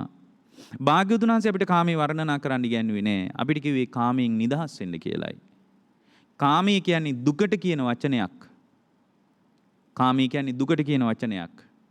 දුකෙන් නිදහස් වෙන කෙනා කාමයෙන් නිදහස් වෙන්න ඕන පින්වත්නි. එතකොට මේ බඳු ධර්මයක් අපේ අතටපත් වුන නිසා අපි මේ කතාව දන්නවා. නැත්තම් අපිට වෙන්නේ දෙයියන්ට කී ඉන්නනේ. උඩ බලාන ලෝකෙ ගොඩාක් අය කරන්නේ ඒක නෙමෙයිද? දැන් මේ විදියට හිත පිළිබඳ ගැඹුරු විශ්ලේෂණයකින් මේ කතාව අපි දැනගත්තට ලෝකෙ හැමෝටම මේ කතාව ඇහෙන්නේ නැහැ. ලෝකෙ හැමතැනම මේ කතාව නැහැ. කඩමල්ලක් ඇඳගෙන හරි කමන්නේ මේ කතාව අහන්න ලැබුණ එක සතුටු නැද්ද පින්වත්නි? සතුටු වෙන්න. එතකොට මේ කාමයේ පිළිබඳ පැය ගාණක් කියන කරුණු තියෙනවා. ඊට පස්සේ බුදුරජාණන් වහන්සේ මතක් කරනවා කාමෝච භික්කවේ කාම නිරෝධෝ. විනෝත් මහණෙනි කාමයන්ගේ නිරෝධය දැනගන්න කියනවා. කාමයන්ගේ නිරුද්ධ වීම. මොකද්ද කාමයන්ගේ නිරුද්ධ වීම තුළ තමයි නිවීම තියෙන්නේ. බුදුරජාණන් වහන්සේ වදාරනවා පස්ස නිරෝධෝ භික්කවේ කාම නිරෝධෝ. පස්ස භික්කවේ නිරෝධෝ කාම නිරෝධෝ. ස්පර්ශේ නිසා නම් කාමයේ ඇති වෙන්නේ. බලන්න ලස්සනට හේතුඵල සහිතව ගලපන විදිය. ස්පර්ශේ ඇහැයි රූපයයි චක්කු විඤ්ඤාණ ඇහැයි රූපයයි නිසා චක්කු විඤ්ඤාණයේ පහළවීම කියන ස්පර්ශේ නිසා නම් කාමයේ ජනිත වුණේ. ස්පර්ශේ නිරුද්ධ වෙනකොට කාමයේ නිරුද්ධයිද නැද්ද? නිරුද්ධයි. ස්පර්ශේ නිරුද්ධ කිරීම පිණිස ඊළඟට මතක් කරනවා මහණෙනි කාමයන්ගේ නිරෝධයේ පිණිස අයමේව අරියෝ අට්ටංගිකෝ මග්ගෝ කාම නිරෝධගාමිනී පටිපදා. මහණෙනි කාමයේ නිරුද්ධ කරන ප්‍රතිපදාව ආර්ය අෂ්ටාංගික මාර්ගයයි. කාමයේ නිරුද්ධ කරන ප්‍රතිපදාව ආර්ය අෂ්ටාංගික මාර්ගය. ඒතර ආර්ය අෂ්ටාංගික මාර්ගයේ සම්මා දිට්ඨිය වටයක් විදියට පැහැදිලි කරද්දී වටයක් විදියට මේක ගත්තහම ආර්ය අෂ්ටාංගික මාර්ගය සම්මා දිට්ඨිය තමයි වැදගත්ම එක. සම්මා දිට්ඨිය පිණිස තමයි අපි පින්වත්නි සම්මා දිට්ඨිය පිණිස වැදගත්ම අංග 3ක් තියෙනවා. දැන් මේ බුදුරජාණන් වහන්සේ වදාරනෝනේ අය මේ වරියෝ අට්ටංගිකෝ මග්ගෝ කාම නිරෝධගාමිනී පටිපදා කියලා. වැදගත් මේක සම්මා දිට්ඨිය. ඒ සම්මා දිට්ඨිය පිණිස වටේට ඉඳගෙන තල්ලුව දෙන්නේ සම්මා සතියයි සම්මා සමාධියයි සම්මා වායාමයයි. ඔන්න ඔය තුන තමයි වටෙන් තල්ලුව දෙන්නේ. සම්මා සතිය තියෙන්න ඕනේ මේ මොහොතේ සිහිය පිහිටවා ගන්න ඕන. ඔය සතිපට්ඨානය වගේ දේශනාවල ඒක පැහැදිලි වෙනවනේ. එතකොට ඒ සිහිය පිහිටවා ගැනීම තුළ සමාධිය තුලින් එයා දකින්න යථා සමාහිත වුණොත් තමයි යථාභූත ඥානෙ උපදින්නේ. සමාහිතෝ භික්කවේ යථාභූතං පජානාති කියන්නේ. සමාහිත වූ යථාර්ථය දැනගන්නවා කියලා. සමාධිය තුලින් එයා යථාර්ථයයි දකින්නේ. පළවෙනි දිහා එයා සමාධිය තුලින් දකින්න යථාර්ථය මොකද්ද? පංචස්කන්ධයේ උදේ වැය. ඒක තමයි යථාර්ථය දකින්නේ. එතකොට මේ පංචස්කන්ධ ධර්මයන් උපාදානය කළ යුතු දෙයක් නෙමෙයි. මොහොතක්වත් උපාදානය කළ යුතු නෑ. හටගෙන නිරුද්ධ වෙවි යන බව සමාධියෙන් දැක ගන්නවා. සුතමේ ඥානින් දැන් මේ වෙලාවේ අහ ගන්නවා. අර පටිපාටියම තමයි. එතකොට සමාහිතව ඉන්නකොට සමාධිය පිනිස තල්ලුව දෙනවා වීරියෙන්. සම්මා වායාම. එතකොට සම්මා සතියයි සම්මා සමාධියයි සම්මා වායාමයයි කියන තුන වටේට ඉඳගෙන සම්මා දිට්ඨිය පිනිස තල්ලුවක් දෙනවා. ඉතුරු අංග සම්මා කම්මන්ත සම්මා ආජීව සම්මා ඊට පස්සේ අපි කතා කරන සම්මා සංකල්පය ඉතුරු අංග ටික දුර ඉඳලයි තල්ලුව දෙන්නේ. මේ කතාව ගොඩාක් අය තේරෙන්නේ නැහැ. ඉතුරු අංග ටික දුර ඉඳලයි තල්ලුව දෙන්නේ. ඒතර මෙන්න මේ විදියට සම්මා දිට්ඨිය පහළ වෙනකොට යා දැනගන්නවා කාමී කියන්නේ අතහැරිය යුතු දෙයක්. කාමයේ මුල් කරගෙන මගේ හිතේ ඇති වෙන හැඟීම ඇති වෙලා නැති වෙලා යන එකක්. මේක අල්ල ගන්න ඕන එකක් නෙමෙයි. ඇති වෙලා නැති වෙලා යනවා නම් මොකද්ද පින්වත්නි අල්ලන්න තියෙන්නේ? ඇති වෙලා නැති වෙලා යන ස්වභාවයක් නම් කාමීට අයිති ආවේනික දේ. දැන් අකණ්ඩව පවතිනවා නම් බදාගෙන හිටියට කමක් නැහැ. ඇහෙන් කනෙන් නාසයෙන් දිවෙන් කයෙන්. නමුත් ඇති වෙලා නැති වෙලා යනවා නම් පින්වත්නි කාමී මොකද්ද ස්පර්ශ කරගෙන තද කරගෙන තුරුල් කරගෙන දැක ඉඳ තියෙන්නේ. අකණ්ඩව පවතින්නේ නැත්තම් මෙන්න මේ කතාව සම්මා දිට්ඨිය තුලින් දැනගන්නකොට එතකොට ආර්ය අෂ්ටාංගික මාර්ගය. ඒකයි මෙතන කිව්වේ අය මේ ආර්ය අට්ටංගිකෝ මග්ගෝ කාම නිරෝධ ගාමිනී පටිපදා කියලා. ඉතින් මෙන්න මේ විදිහට දැනගන්න. ඊළඟට දෙවෙනි දහම් කොටාසේ විදිහට බුදුරජාණන් වහන්සේ මතක් කරනවා වේදනාව ගැන. දැන් ඔය කිව්වේ කාරණා හයක් කාමයේ ගැනනේ. ඒතර කාමයේ ගැන නුවණ ඇති වෙනකොටම ඒ ඇතිවීමම යම් ශ්‍රාවකයෙක්ගේ සෝතාපන්න වීමට උදව්වක් හම්බ වෙනවා. දක්ෂ ශ්‍රාවකයෙකුට ඒක කරගන්නත් පුළුවන්. ඊට පස්සේ වේදනාව ගැන කියනවා වේදනා භික්කවේ වේදිතබ්බා වේදනාය නිදාන සම්භවෝ මේ විදිහට අර කියපු පටිපාටියම කියාගෙන යනවා. දැන් බලමු අපි මේකේ වේදනාව සම්බන්ධ බුදුරජාණන් වහන්සේ වදාරන දහම් කාරණා 6. බුදුරජාණන් වහන්සේ මතක් කරනවා වේදනා භික්කවේ වේදිතබ්බා මහණෙනි වේදනාව දැනගන්න කියනවා. වේදනාව කියන්නේ මොකද්ද පින්වත්නි? වේදනාව කියන්නේ තිස්සෝ ඉමා භික්කවේ වේදනා. වේදනාවේ ආකාර 3යි. සුඛ වේදනා. ඔච්චරයි වේදනා පින්වත්නි. සුඛ වේදනා, දුක්ඛ වේදනා, අදුක්කම සුඛ වේදනා. ඔබට පින්වත්නි ඇස පිනවන එකෙන්, කන පිනවන එකෙන්, නාසය පිනවන එකෙන්, දිව පිනවන එකෙන්, කය පිනවන එකෙන්, මනස පිනවන එකෙන් පිනවීමම නෙමෙයි අත්දැකීම තුල එක්කෝ සැප වේදනාවක් හට ගන්නවා, එක්කෝ දුක් වේදනාවක් හට ගන්නවා, එක්කෝ මධ්‍යස්ථ විඳීමක් හට ගන්නවා. ඔయిత වඩා විඳීමක් හම්බ වුණා නම් කියන්නකෝ බලන්න කවදා හරි. නෑ මට මෙන්න මෙහෙම වේදනාවකුත් පහළ වුණා කියන්නද බෑ. ඔය එක්කෝ ඇහෙන් දකින රූපේ නිසා මනාපනම් සුඛ වේදනාවක්, අමනාපනම් දුක් වේදනාවක්. එතකොට මෙතන අපි දැනගන්න ඕන වේදනාව ආකාර 3යි තියෙන්නේ. ඒ ආකාර 3 දැනගන්නකොට යාට කියනවා බුදුරජාණන් වහන්සේ වදාරනවා වේදනායි බික්ක විවේදිතබ්බ වේදනාව දැනගන්නවා. එතකොට මේ වේදනා 3 තුල පින්වත්නි බුදුරජාණන් වහන්සේගේ දේශනාව දන්නේ නැති අන්ධබාල අසෘතවත් පෘථග්ජනේ කැම වෙලාවකම සුඛ වේදනාව ගෙනත් දුන්න රූපයක් ඇද්ද එයා ඒ රූපේ මුසපත් වෙනවා. එයා හිතනවා ආයෙත් අර අපි ඉස්සලා කියපු කතාව. එයා හිතනවා සැප වේදනාව ගිනාවේ රූපේ කියලා. පින්වත්නි එළිය දේවල් අපි නඩත්තු කරනව නේද? දැන් අපි සමීපම බැඳීමක් ගමු නඩත්තු කරන දරුවා. අම්මා කෙනෙකුට දරුවා තරම් ලොකු කාම බැම්මක් නෑ තවත්. දරුවා නඩත්තු කරන්නේ අපි හිතාගෙන ඉන්නවා දරුවා පරිස්සම් කරන්නේ දරුවා කෙරෙහි ඇතිවෙච්ච මොකක් හරි සනීපයක් නිසා කියලා. මගේ දරුවා නිසා කියලා. පින්වත්නි ඇත්තටම එළියේව කරන්න වෙලා තියෙන්නේ දරුවා මට සුඛ ආස්වාදයක් ගෙනත් දෙනවා. මම කැමති නෑ මේ සුඛ ආස්වාදේ වෙනස් වෙනවට. දරුවා දැකීමෙන් ඒ රූපේ මට සුඛ ආස්වාදයක් ගෙනත් දෙනවා. මම කැමති නෑ මේ සුඛ ආස්වාදේ වෙනස් වෙනවට. ඒ නිසා මම එළියේ දරුවා රකින්නවා. ඇයි මම බයයි මගේ ඇතුලේ තියෙන සුඛ ආස්වාදේ වෙනස් වෙනවට. පින්වත්නි ඇත්තටම තියෙන්නේ දරුවා කෙරෙහි ඇති වෙච්ච එකක් නෙමෙයි Tamanගේම සුඛ ආස්වාදයේ කෙරෙහි පවතින තණ්හාවක් තියෙන්නේ ගැඹුරින් බලනකොට. අපි හිතනවා දරුවා කෙරෙහි ඇති වෙන රූප තණ්හාවක් තියෙනවා කියලා. අපි තණ්හාව රූපයට පනවනවා. අපි තණ්හාව ගෙදරට පනවනවා. මේ ගෙදරට තමයි තණ්හාව තියෙන්නේ කියලා අපි ඔය මේ චක්ක සූත්‍රයේ එහෙම තණ්හාව ගැන විස්තර කරද්දී එහෙම කියනවා. හැබැයි ගැඹුරින් බුද්ධ ශ්‍රාවකයා දැනගන්නවා මම තණ්හා කරන්නේ මගේම සුඛ ආස්වාදයට කියලා. මගේම සැප වේදනාවට මම කැමති නෑ මගේ සුඛ ආස්වාදේ වෙනස් වෙනවට.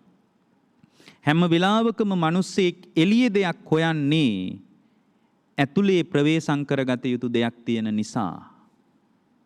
රූපේ දැන් ඇතුලේ පරිස්සම් කරගන්න දෙයක් නෑ. ඒ සුඛ ආස්වාදයේ රූපේ ගෙනත් දෙන්නේ නැත්තම් එළියේ රූපේ ඔබට සුඛ ආස්වාදේ ගෙනත් දෙන්නේ නෑ. එළියේ රූපේ ඔබට සුඛ ආස්වාදේ ගෙනත් දෙන්නේ නැත්තම් පින්වත්නි එළිය රූප නඩත්තු කරයිද? නෑ. ඒකනේ විවාහ වෙලා ටික කාලෙකින් පස්සේ සමහර නෝනලා එහෙම කියනවා ඒ කාලේ මාත් එක්ක හරි හොඳයි අපේ මහත්තයා. ඒ කාලේ මාව දකින්නෙම නැතුව බෑ. මම ඉන්න අපි දෙන්න අතර තිබ්බ එහෙම සම්බන්ධයක්. දැන් හාන්දරෝනේ මම ඉන්නකොට නිකන් අර ගමේ කතාවෙන් කියනකොට අර හොස්ස ළඟින් මැස්ස යන්න බෑ වගේ දැන් ඉතින් රුස්සන්නේ නෑ කියලා කියනවා. ඇයි? කලින් අර රූපේ යාට සුඛාස්වාදයක් ගෙනත් දුන්නා. ඒ නිසා එයා ඒ රූපේ නඩත්තු කළා. ඒ රූපේ හෙව්වා. එයා කාම පරිේෂණයක් විදියට ඇහෙන් ඒක හෙව්වා. දැන් යාට ඒ රූපේ සුඛාස්වාදයක් ගෙනත් දෙන්නේ නැහැ. ඒ නිසා යාට ඒ රූපේ ගැන විශේෂ අදහසක් නැහැ. මේක තමයි පින්වත්නි ඇත්තම කතාව ලෝකේ. ඇසේ කතාව විතරක් නෙවෙයි. ආයතන හයේම කතාව තමයි ඔබට යම් සුඛාස්වාදයක් ගෙනත් දෙනවා නම් ඒ සුඛාස්වාදයේ ගෙනත් දෙන රූප, ශබ්ද, ගන්ධ, රස, පොට්ටබ්බ මේ සියල්ල නඩත්තු කරන්න වෙනවා ඔබට. එතකොට මේ වේදනා තුනයි මේ වේදනා තුන දැනගන්න. ඊට පස්සේ භාග්‍යවතුන් වහන්සේ මතක් කරනවා කතමෝච භික්කවේ වේදනානං නිදාන සම්භවෝ. මහණෙනි වේදනාවේ හට ගැනීම දැනගන්න කියනවා. වේදනාවේ සම්භවය දැනගන්න. මොකද්ද වේදනාවේ හට ගැනීම?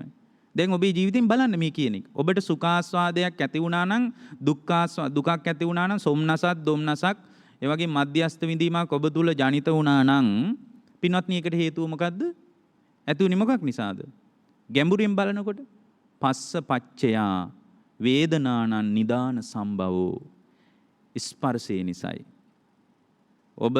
ඔබට රූප පෙනුනේ ඔබට වේදනාවක් ඇති වුණේ දැකපු දෙයක් නිසා.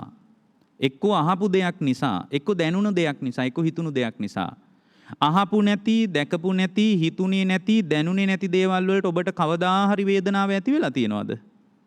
සැප වේදනාවක් ඇති වෙලා තියෙනවද? නෑ. එහෙනම් මේ ප්‍රශ්නේ තියෙන්නේ ආයතන හයේම නේද හැම වෙලාවකම. ඒ නිසා නේද ආයතන හය පිළිබඳ භාග්‍යවතුන් වහන්සේ මෙච්චර අපිට අවධාරණය කරලා කියන්නේ. දැකපු නැති ඒවා ගැන කාට හරි සැප වේදනා හටගෙන තියනවද? නෑ. අහලා නැත්තම් එතකොට අහලා නැති දේවල් වලට දුක් වේදනා ඇති වෙලා තියනවද? නෑ. එතකොට කනට ඇහෙනවා කියන මට්ටම කියන්නේ ස්පර්ශ වෙන මට්ටම. ඇහැයි රූපයයි මානසිකාර ප්‍රත්‍යයෙන් චක්කු විඤ්ඤාණය පහළ වෙලා. කනයි ශබ්දයයි මානසිකාර ප්‍රත්‍යයෙන් සම්පූර්ණයෙන්ම සෝත විඤ්ඤාණය එතන පහළ වෙලා. ඒතර සෝත විඤ්ඤාණයේ පහළ වෙන මට්ටම තුල නේද ඔබට ඇහෙන්නේ? සෝත විඤ්ඤාණය පහළ වෙලා නැත්තම් ස්පර්ශ වෙලා නැහැ. තින්නම් සංගති පස්සෝනේ. දැන් හොඳට කෙනෙක් බනිනවා. දැන් අපිට ඒක ඇහෙන්නේ නැහැ. අපි හිතමු තද්ද නින්දකට වැටිච්ච මිනිහෙක් ඉන්නවා කියලා. තද නින්දකට වැටිලා ඉද්දී කෙනෙක් ඇවිල්ලා බනිනවා. අපි ගොරෝ නිදි. කන නැද්ද එතන? තියෙනවා. දැන් බනින ශබ්දේ නැද්ද එළියෙන්? තියෙනවා. එයා නැගිටිනවා. නැගිට්ටාම යාට සුඛ වේදනාවක් හෝ දුක්ඛ වේදනාවක් ඇති වෙනවද? සෝත සම්පස්සජා වේදනාවක් ජනිත වෙනවද? නෑ. ඇයි ඒ ජනිත වෙන්නේ නැත්තේ? කන තිබ්බට, සද්ද තිබ්බට එතන සෝත විඥානේ පහළ වුණේ නෑ. එහෙමනම් වේදනාව ඇති වෙන්නේ මේ තුන එකතු වීම නිසා. මේ තුන එකතු වෙන එකට ධර්මී කියන වචනේ මොකද්ද? ස්පර්ශය. ඒකයි මෙතන මතක් කරන්නේ පස්සෝ භික්කවේ වේදනා නිදාන සම්භවෝ. ඊට පස්සේ භාග්‍යවතුන් වහන්සේ වදාරන වේදනාවේ නිදානය තමයි මේ ස්පර්ශය. ස්පර්ශය නිසයි මිනිස්සු විඳින්නේ. ඊට පස්සේ භාග්‍යවතුන් වහන්සේ වදාරනවා කතමාච භික්කවේ වේදනා නම් වේමත්තතා. වේදනාවේ වේමත්තතාවේ විවිධත්වයක් දැනගන්න කියනවා. වේදනාවේ විවිධත්වයක් තියෙන්නේ. වේදනාවේ විවිධත්වය කියන්නේ අතිභික්කවේ සාමිස සුඛ වේදනා, අතිභික්කමේ නිරාමිස සුඛ වේදනා. ඒ කියන්නේ වේදනාවෙත් නිරාමිස සාමිස කියලා වේදනා දෙකක් තියෙනවා. සුඛ වේදනාවේ දුක්ඛ වේදනාවේ මේ සියලු වේදනාවල සාමිස නිරාමිස වේදනා තියෙනවා. දැන් මේ බණ ටික දැන් සාමිස වේදනාව තුල රාගානුසය වැඩෙනවා. නිරාමිස වේදනාව සුඛ වේදනාව තුල රාගානුසය වැඩෙන්නේ නැහැ. දැන් මේ වෙලාවේ බණ අහගෙන ඉන්නවා. මේක තේරෙනවා නම් නිරාමිස සුඛ වේදනාවක් තමයි හිතේ ජනිත වෙන්නේ. මේ බණ ටික අහගෙන ඉඳි රාගානුසය වැඩෙන්නේ නැහැ. අන්න බලන්න. එහෙනම් සුඛ වේදනාවෙත් සාමිස නිරාමිස කියලා දෙපැත්තක් තියෙනවා. දුක්ඛ වේදනාවෙත් සාමිස නිරාමිස කියලා දෙපැත්තක් තියෙනවා. දැන් බලන්න මේ කාරණා කොච්චර ගැඹුරට යනවද? දැන් දුක් වේදනාවෙත් සාමිස නිරාමිස කියලා දෙකක් තියෙනවා. දුක් වේදනාවේ තියෙනවා නිරාමිස දුක් වේදනා. කෙනෙක් අහන බල මොනවද නිරාමිස දුක් වේදනා කියලා කියන්නේ? දැන් කෙනෙක් ධර්මයේ පුහුණු කරනවා. ඒතර ධර්මයේ පුහුණු කිරීම තුළ සමහර විට එයා නිදි වරාගෙන බණ ධර්මයේ දියුණු කරනවා. ඒක සැපයිද දුකයිද? ඒ තුළ දුක් වේදනාවක් තියෙන්නේ. නමුත් ඒ දුක් වේදනාව තුළ පටිඝානුසයට බර නැහැ. කෙලින්ම සංසාරික ජාලයෙන් නිදහස් වීමේ අදහසින් යම්කිසි දුක් පරිදාහයක් තියෙන්න පුළුවන්. ඒ දුක් පරිදාහය තුළ පින්වත්නි පටිඝානුසයක් වැඩෙන්නේ නැහැ. කවදාද මේ ධර්මයෙන් ඈතර වෙන්නේ?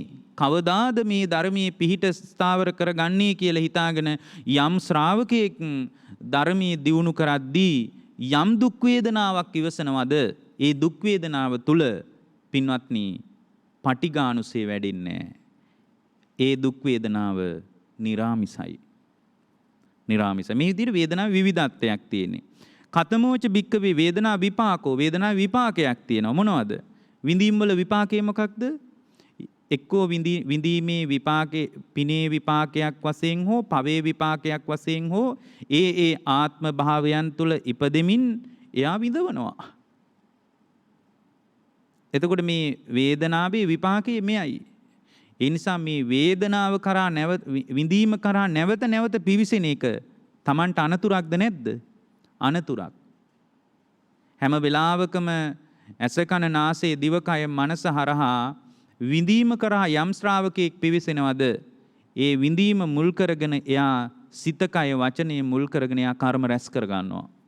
ඒ කර්ම රැස් කිරීම තුල පින්වත්නි යාට විශාල හානියක් අයහපතක් තියෙනවා. ඒ අයහපත පින්වත්නි අපි හැම ශ්‍රාවකයෙක්ම හොඳට තේරුම් ගන්න ඕන. ඊළඟට බුදුරජාණන් වහන්සේ පැහැදිලි කරනවා සංඥාව ගැන. ඉතින් මේ කාරණා අපිට කෙටියෙන් කියන්න වෙන්නේ. උනාට අපි හොඳට මනස මේ පැත්තටම අවධානය යොමු කරගෙන අහගන්න මේ දහම් කොටසේ වැදගත්. ඉතින් බුදුරජාණන් වහන්සේ පැහැදිලි කරපු නිබ්බේධික සූත්‍රයත් යම් ශ්‍රාවකයෙකුට බලන්න පුළුවන්.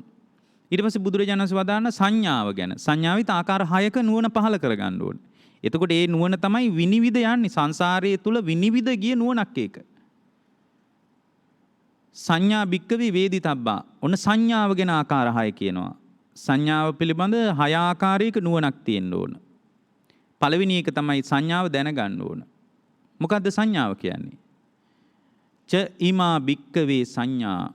සංඥා 6යි තියෙන්නේ. සංඥා කීයක් තියෙනවද? 6යි. රූප සංඥා, ශබ්ද සංඥා, ගන්ධ සංඥා, රස සංඥා, පොට්ටබ්බ සංඥා, ධම්ම සංඥා. රූප හඳුන ගන්නවා, ශබ්ද හඳුන ගන්නවා, ගඳ සුවඳ හඳුන ගන්නවා, රස හඳුන ගන්නවා, පහස හඳුන ගන්නවා, සිතුවිලි හඳුන ගන්නවා. ඔයිට වඩා සංඥාවක් නැහැ. ඔක තමයි සංඥාව. ඒතර දැන් මේ රූප සංඥා, ශබ්ද සංඥා ආදී වශයෙන් සංඥාවේ ආකාර 6 දැනගන්න ඕන. ඊට පස්සේ භාග්‍යවතුන් වහන්සේ වදාරනවා කතමෝච භික්කවේ සංඥානං නිදාන සම්භවෝ. සංඥාවේ සම්භවයක් දැනගන්න ඕන. පසුබිම හට ගැනීම දැනගන්න ඕන. සංඥාවේ හට ගැනීම මොකක් නිසාද ඇති වෙන්නේ? සංඥාවේ හට ගැනීම ඇති වෙන්නේ ස්පර්ශය නිසා. බලන්න මේ ස්පර්ශය තමයි මේ බොහෝ දේවල් වල හට ගැනීමට හේතුව. ස්පර්ශය කියන්නේ දැන් ඇහැයි රූපයයි ඇහි විඥානයයි තුන එකතු වෙන එකනේ ස්පර්ශය කියලා කිව්වේ. ඇහැයි රූපයයි ඇහි විඥානයයි තුන එකතු වුනේ නැත්තම් පින්වත්නි රූප හඳුනගයිද?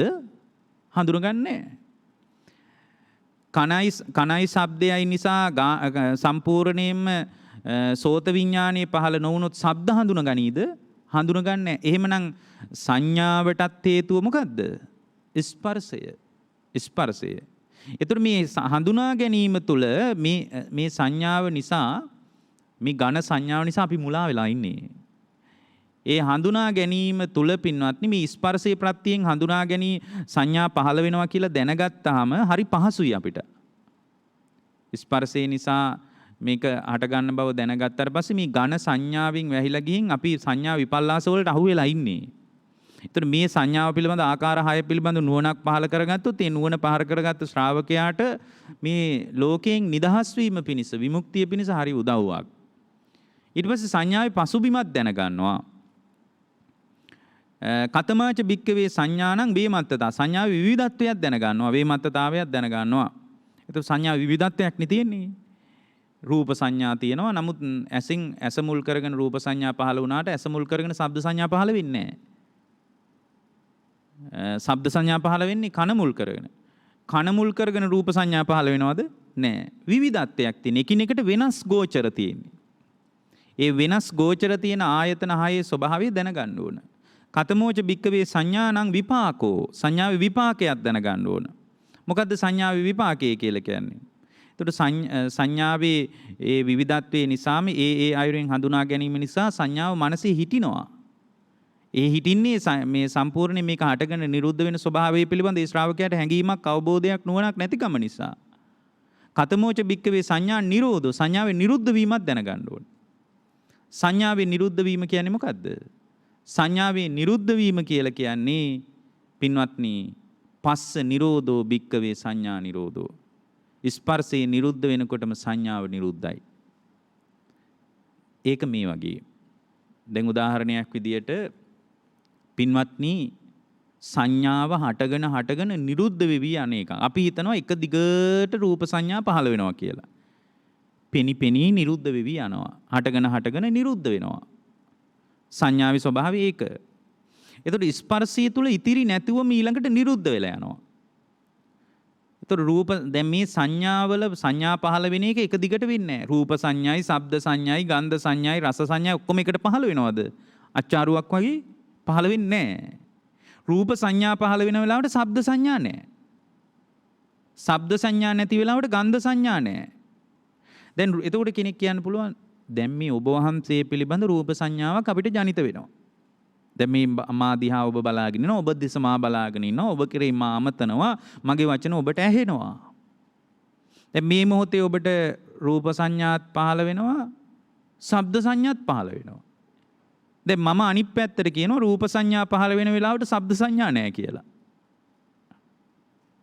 රූප සංඥා මේ පින්වත්නි මේ ආයතන 6 හරහා එක දිගටම සංඥා ටික ඔක්කොම එකවර පහළ වෙන්නේ නැහැ. රූප සංඥාව තිබ්බොත් එතන ශබ්ද සංඥාව නැහැ. දැන් මේ වෙලාවේ ඔබට මම ඔබට ආමන්ත්‍රණය කරන එක ඔබට ඇහෙන්නේ ඒ ඇහෙන වෙලාවෙම පේනව නෙමෙයි. ඒකට තමයි සංඥාවේ මුලා වෙනවා කියලා අපි කියන්නේ. මම ඔබට කතා කරන වෙලාවේ ඔබට මාව පෙනෙන ගමන්ම ඇහෙනව නෙමෙයි. පෙනි නිරුද්ධ වෙනවා. ඇහි නිරුද්ධ වෙනවා. අපි සංඥාවේ මුලා වෙනවා එක දිගට පේනවා කියලා හිතාගෙන. ඒකයි කිව්වේ මේ හටගෙන නිරුද්ධ වෙනවා කියලා. ස්පර්ශේ නිරුද්ධ වෙන ඒකයි මෙතන කියන්නේ කතමෝච භික්කවේ සංඥා නිරෝධෝ පස්ස නිරෝධෝ භික්කවේ සංඥා නිරෝධෝ. ස්පර්ශේ නිරුද්ධ වෙනකොට සංඥාව නිරුද්ධයි. ස්පර්ශේ නිරුද්ධ වෙනකොට සංඥාව නිරුද්ධ වෙන්නේ ඒ කියන්නේ ඇහැයි රූපයයි ඇහි විඥානයයි තුන එකතු වෙනවා ස්පර්ශ වෙනවා. එතකොට ඔබට මාව පේනවා. ඒ ගමම්ම මානසිකාරයේ ප්‍රත්‍යයෙන් කන පැත්තට හිත නැමෙනකොට එතකොට සෝත විඥානය පහළ වෙනවා. එතකොට කණයි ශබ්දයයි දෙක තියෙන නිසා ඔන්න ඇහෙනවා ඊට පස්සේ. ඇහෙනකොට අර ඉස්සල්ලා පෙනුන රූප සංඥාව මොකද වෙන්නේ? එතන නිරුද්ධ වෙලායි ඊළඟට ඇහෙන්නේ. ඊට පස්සේ ඇහෙන එකත් නිරුද්ධ වෙලා තමයි ආයෙ පේන්නේ. මේක පෙනි ඇසි යන එකක් මේක හටගෙන නිරුද්ධ වෙවි යන ලෝකයක් මේක.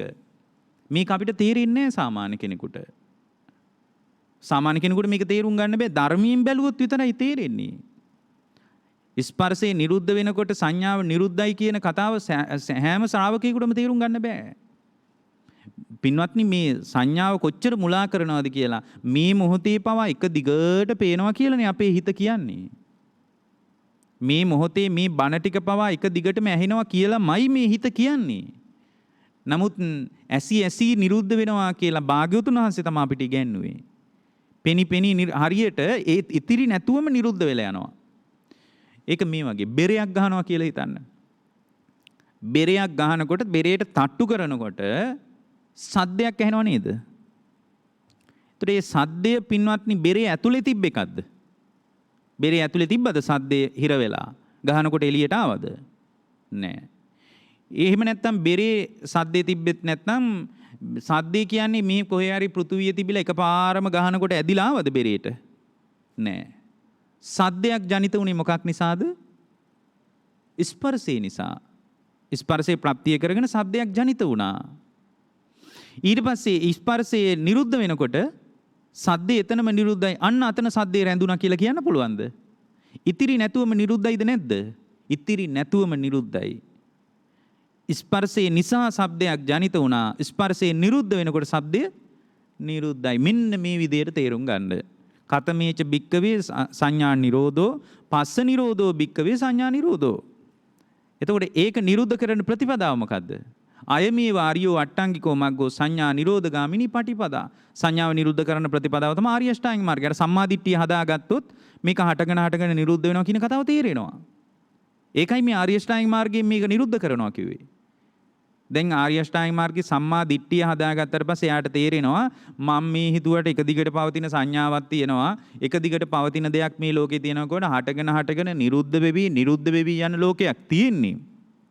ඒ ලෝකෙට මගේ අවිද්‍යාව නිසා එක දිගට ඇහෙනවා, එක දිගට පේනවා, මගේ දරුවා පේනවා, මගේ ගෙදර පේනවා, මගේ කාර් එක පේනවා, මගේ දරුවගේ කටහඬ ඇහෙනවා කියලා මම මේ එළියේ දෙයක් හොයාගෙන ගියාට මේ සියලු දේවල් හටගෙන නිරුද්ධ වෙනවා.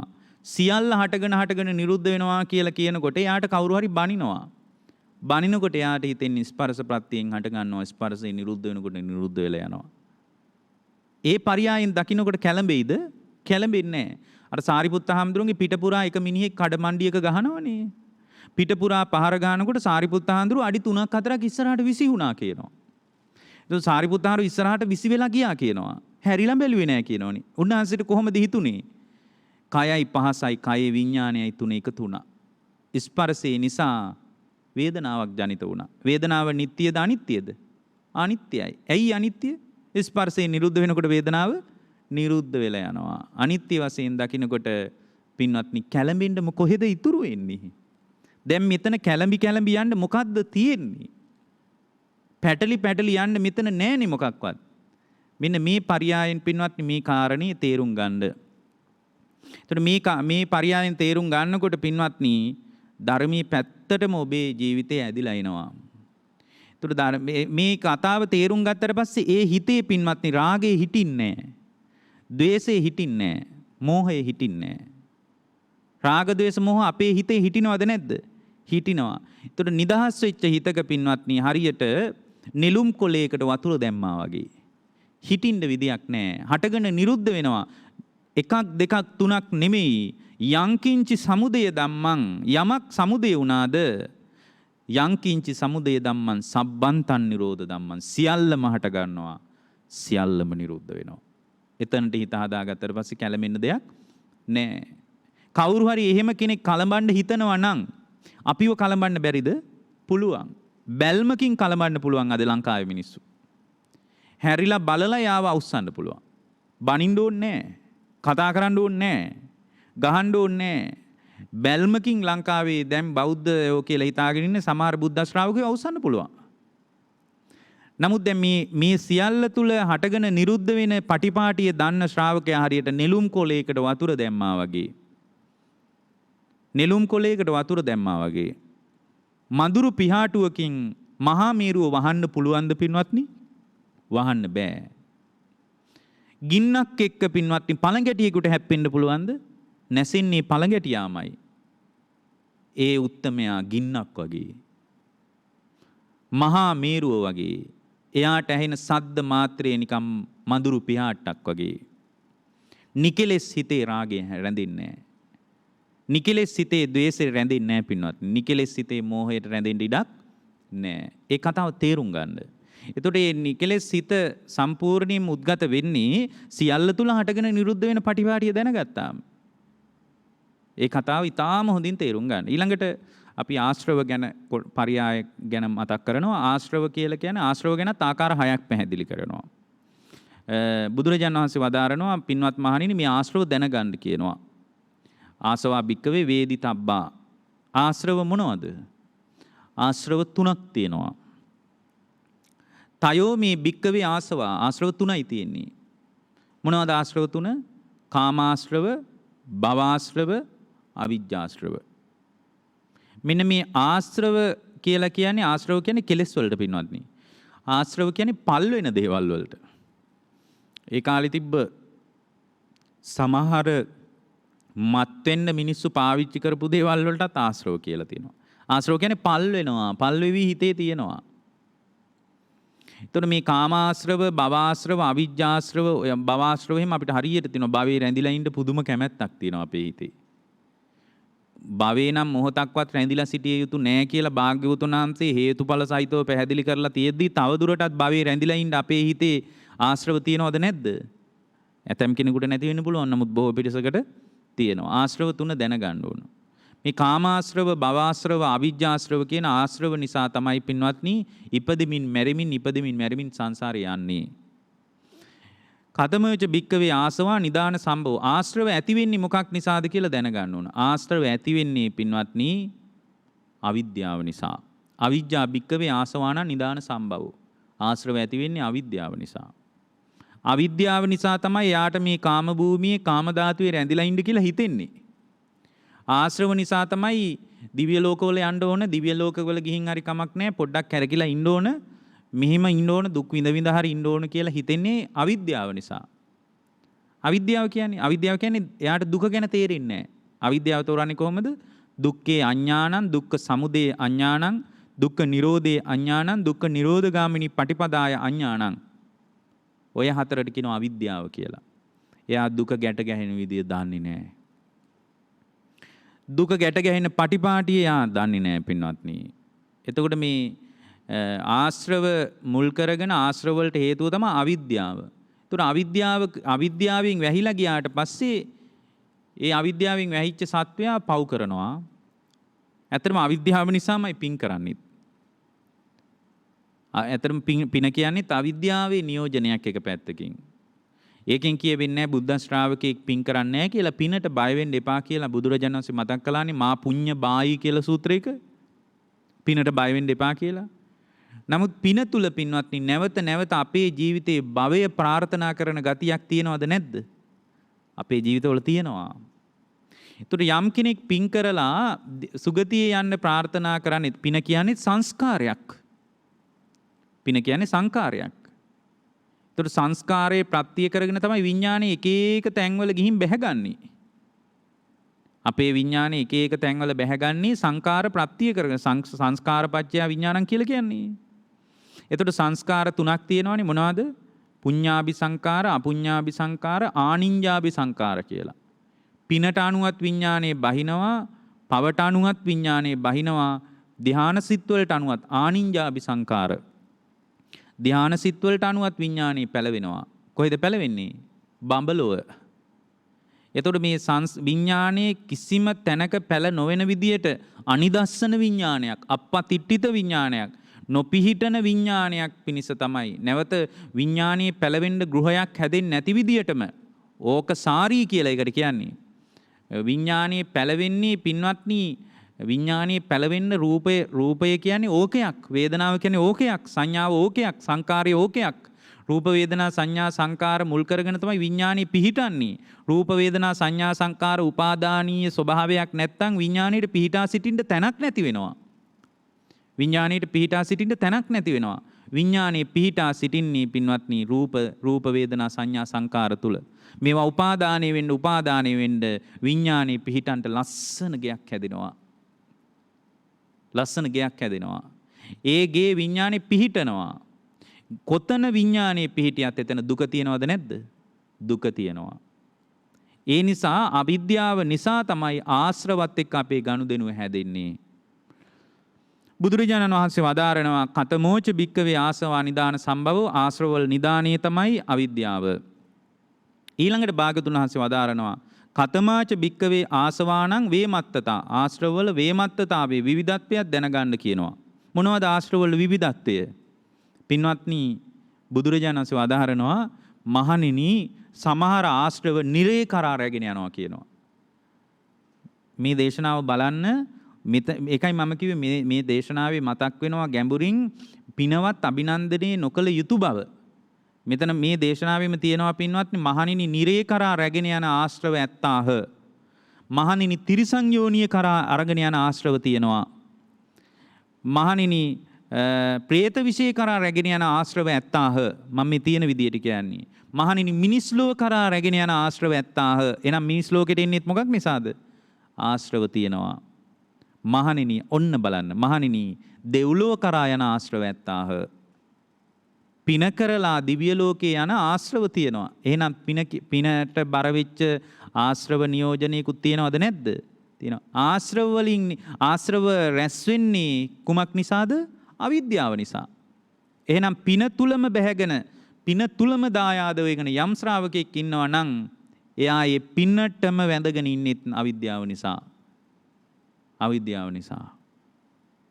පින්වත්නි පිනවත් අභිනන්දනය කරන්න නැති ශ්‍රාවකයෙක් වෙන්න. ඒකෙන් පින් කරන්න එපා කියලා නෙමෙයි කියන්නේ. පින් කරන්න. නමුත් ඒ පිනටම බැහැගෙන ඉන්න ශ්‍රාවකයාටත් නිවන දුරයි. සම්පූර්ණයෙන් හේතුඵල සහිතව විමසා බලනකොට සංසාරික චක්‍රය සංසාරික ගැටේ කොහොම එකක්ද කියලා ඔබට තේරෙයි. ඒක තේරුම් ගන්න ශ්‍රාවකයෙක් වෙන්න. කතමෝච භික්කවේ ආසවා විපාකෝ ආශ්‍රවවල විපාකයක් තියෙනවා. මොකක්ද ආශ්‍රවවල විපාකය? මහණෙනි යම් ශ්‍රාවකයෙක් පිනේ විපාක වශයෙන් හෝ පවේ විපාක වශයෙන් හෝ ඒ තැන්වල උපදීද ඒක තමයි විපාකය කියනවා. ඒතකොට ඉපදීම සම්පූර්ණයෙන්ම නැති පින්වත්නි කොතන ඉපදුනත් දුක තියෙනවනේ. දුකෙන් නිදහස් නැහැ. කොතන ගියත් පින්වත්නි දුක තියෙනවා. ඒ නිසා පින් කළත් පව් කළත් කොතන ගියත් දුක පවතින නිසා දුකෙන් නිදහස් වෙන තැනකට හිත හදාගන්න. කතමෝච භික්කවේ ආසවා නිරෝධෝ ආශ්‍රවවල නිරෝධය මොකද්ද? දැන් මෙච්චර කල් කියපු දේවල් වල නිරෝධයේ විදියට පෙන්වුවේ මොකද්ද? ස්පර්ශය. ස්පර්ශය නිරුද්ධ වෙනකොට සංඥාව නිරුද්ධ වෙනවා. ඒ විදිහටනේ අපි කතා කළේ. මෙතන භාග්‍යවතුන් වහන්සේ වදාලා මොකද්ද? අවිද්‍යාව නිසා නම් ආශ්‍රව ඇති වෙන්නේ. ආශ්‍රවවල නිරෝධය මොකද්ද? අවිජ්ජා නිරෝධෝ භික්කවේ ආසවා නිරෝධෝ. අවිද්‍යාව නිරුද්ධ වෙනකොට අවිද්‍යාව නිරුද්ධ වෙනවා කියන සම්මා දිට්ඨිය. ඒ සම්මා දිට්ඨියනේ දුක්ඛේ ඥානං කියන එක ඇති වෙන්නේ. අවිද්‍යාව කිව්වේ මොකද්ද? දුක්ඛේ අඥානං. දුක ගැන නුවණ නැහැ. නමුත් සම්මා දිට්ඨිය පැහැදිලි කරන්නේ කොහොමද? දුක්ඛේ ඥානං. සම්මා දිට්ඨිය කියන්නේ දුක පිළිබඳ නුවණ. දුක්ඛ සමුදය ඥානං.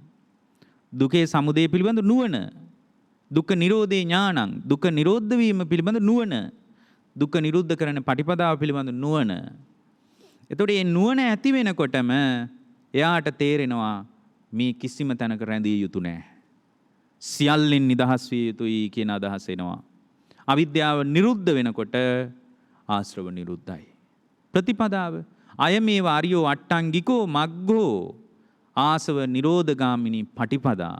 ආර්ය ශ්‍රැංග මාර්ගයේ හේතුව සම්මා දිට්ඨිය තුල පිහිටීමම ආර්ය අෂ්ටාංගික මාර්ගයට පිවිසීමක්. ඒ තුල තව දුරටත් පංචස්කන්ධයම අනිත්‍ය වශයෙන් දුකක් වශයෙන් හුලක් වශයෙන් gaduwak වශයෙන් අනාත්ම දෙයක් වශයෙන් ශූන්‍ය දෙයක් වශයෙන් යම් ශ්‍රාවකෙක් විමසුවොත් ඒ විමසීම තුළ යාගේ ආර්ය ශ්‍රාංගික මාර්ගයම සම්පූර්ණ වෙනවා. මොකද මේ වෙනකොට එයා සම්මාදිට්ඨියට ඇවිල්ලා සම්මාදිට්ඨියට ආපු ශ්‍රාවකයෙක් පින්වත්නි. ඒ නිසා ඒකට බුදුරජාණන් වහන්සේ අනුපස්සනා ක්‍රම හිම ගොඩක් උගන්වලා තියෙනවා. අනිත්‍ය වශයෙන් අනුපස්සනා කරන්න. එතකොට මේ දුකක් වශයෙන් Tamanගේ ස්කන්ධ ලෝකේ අනුපස්සනා කරන්න. අනාත්ම වශයෙන් අනුපස්සනා කරන්න. නිබ්බිදානුපස්සනා ඒකට කියන්නේ සබ්බ ලෝකේ අනබිරති සංඥාව කියලා. කිසිම වෙලාවක නොඇලිය යුතු දෙයක් කලකිරිය යුතු දෙයක් විදියට දකින්න මේ ලෝකේ. ඇලිය යුතු දෙයක් විදිහට අපි දකින්නේ. කලකිරිය යුතු දෙයක් විදියට දකින්න. දරුවා නිසා දුක, අම්මා නිසා දුක, බිරිඳ නිසා දුක, පවුල නිසා දුක. අනික මේ දුක අත්වැල් බැඳගෙන යන එක්කුත් නෙමෙයි. භවයෙන් වැහෙනකොටම සියලු අන්තර් මානව බැඳීම් ඉවරයි. දරුවා වෙනුවෙන් හඬ හඬා හිටියට, බිරිඳ වෙනුවෙන් හඬ හඬා හිටියට, අම්මා තාත්තා වෙනුවෙන් හඬ හඬා හිටියට, ආදරය කරන කෙනා වෙනුවෙන් හඬ හඬා හිටියට මේ හැඬීම පින්වත්නි එකට එකට ගැළපිලා අපිත් එක්කම මේ අය එකතු වෙන්නේ හඬන්න. භවයෙන් වැහෙනකොට සියලු ගනුදෙනු ඉවරයිනේ. භවයෙන් වැහෙනකොට සියලුම ගනුදෙනු ඉවරයි. සියලු ආර්ථික ශක්තියට තිත තියන්න වෙනවනේ. සියලු අධ්‍යාපන සුදුසුකම් වලට තිත තියන්න වෙනවනේ.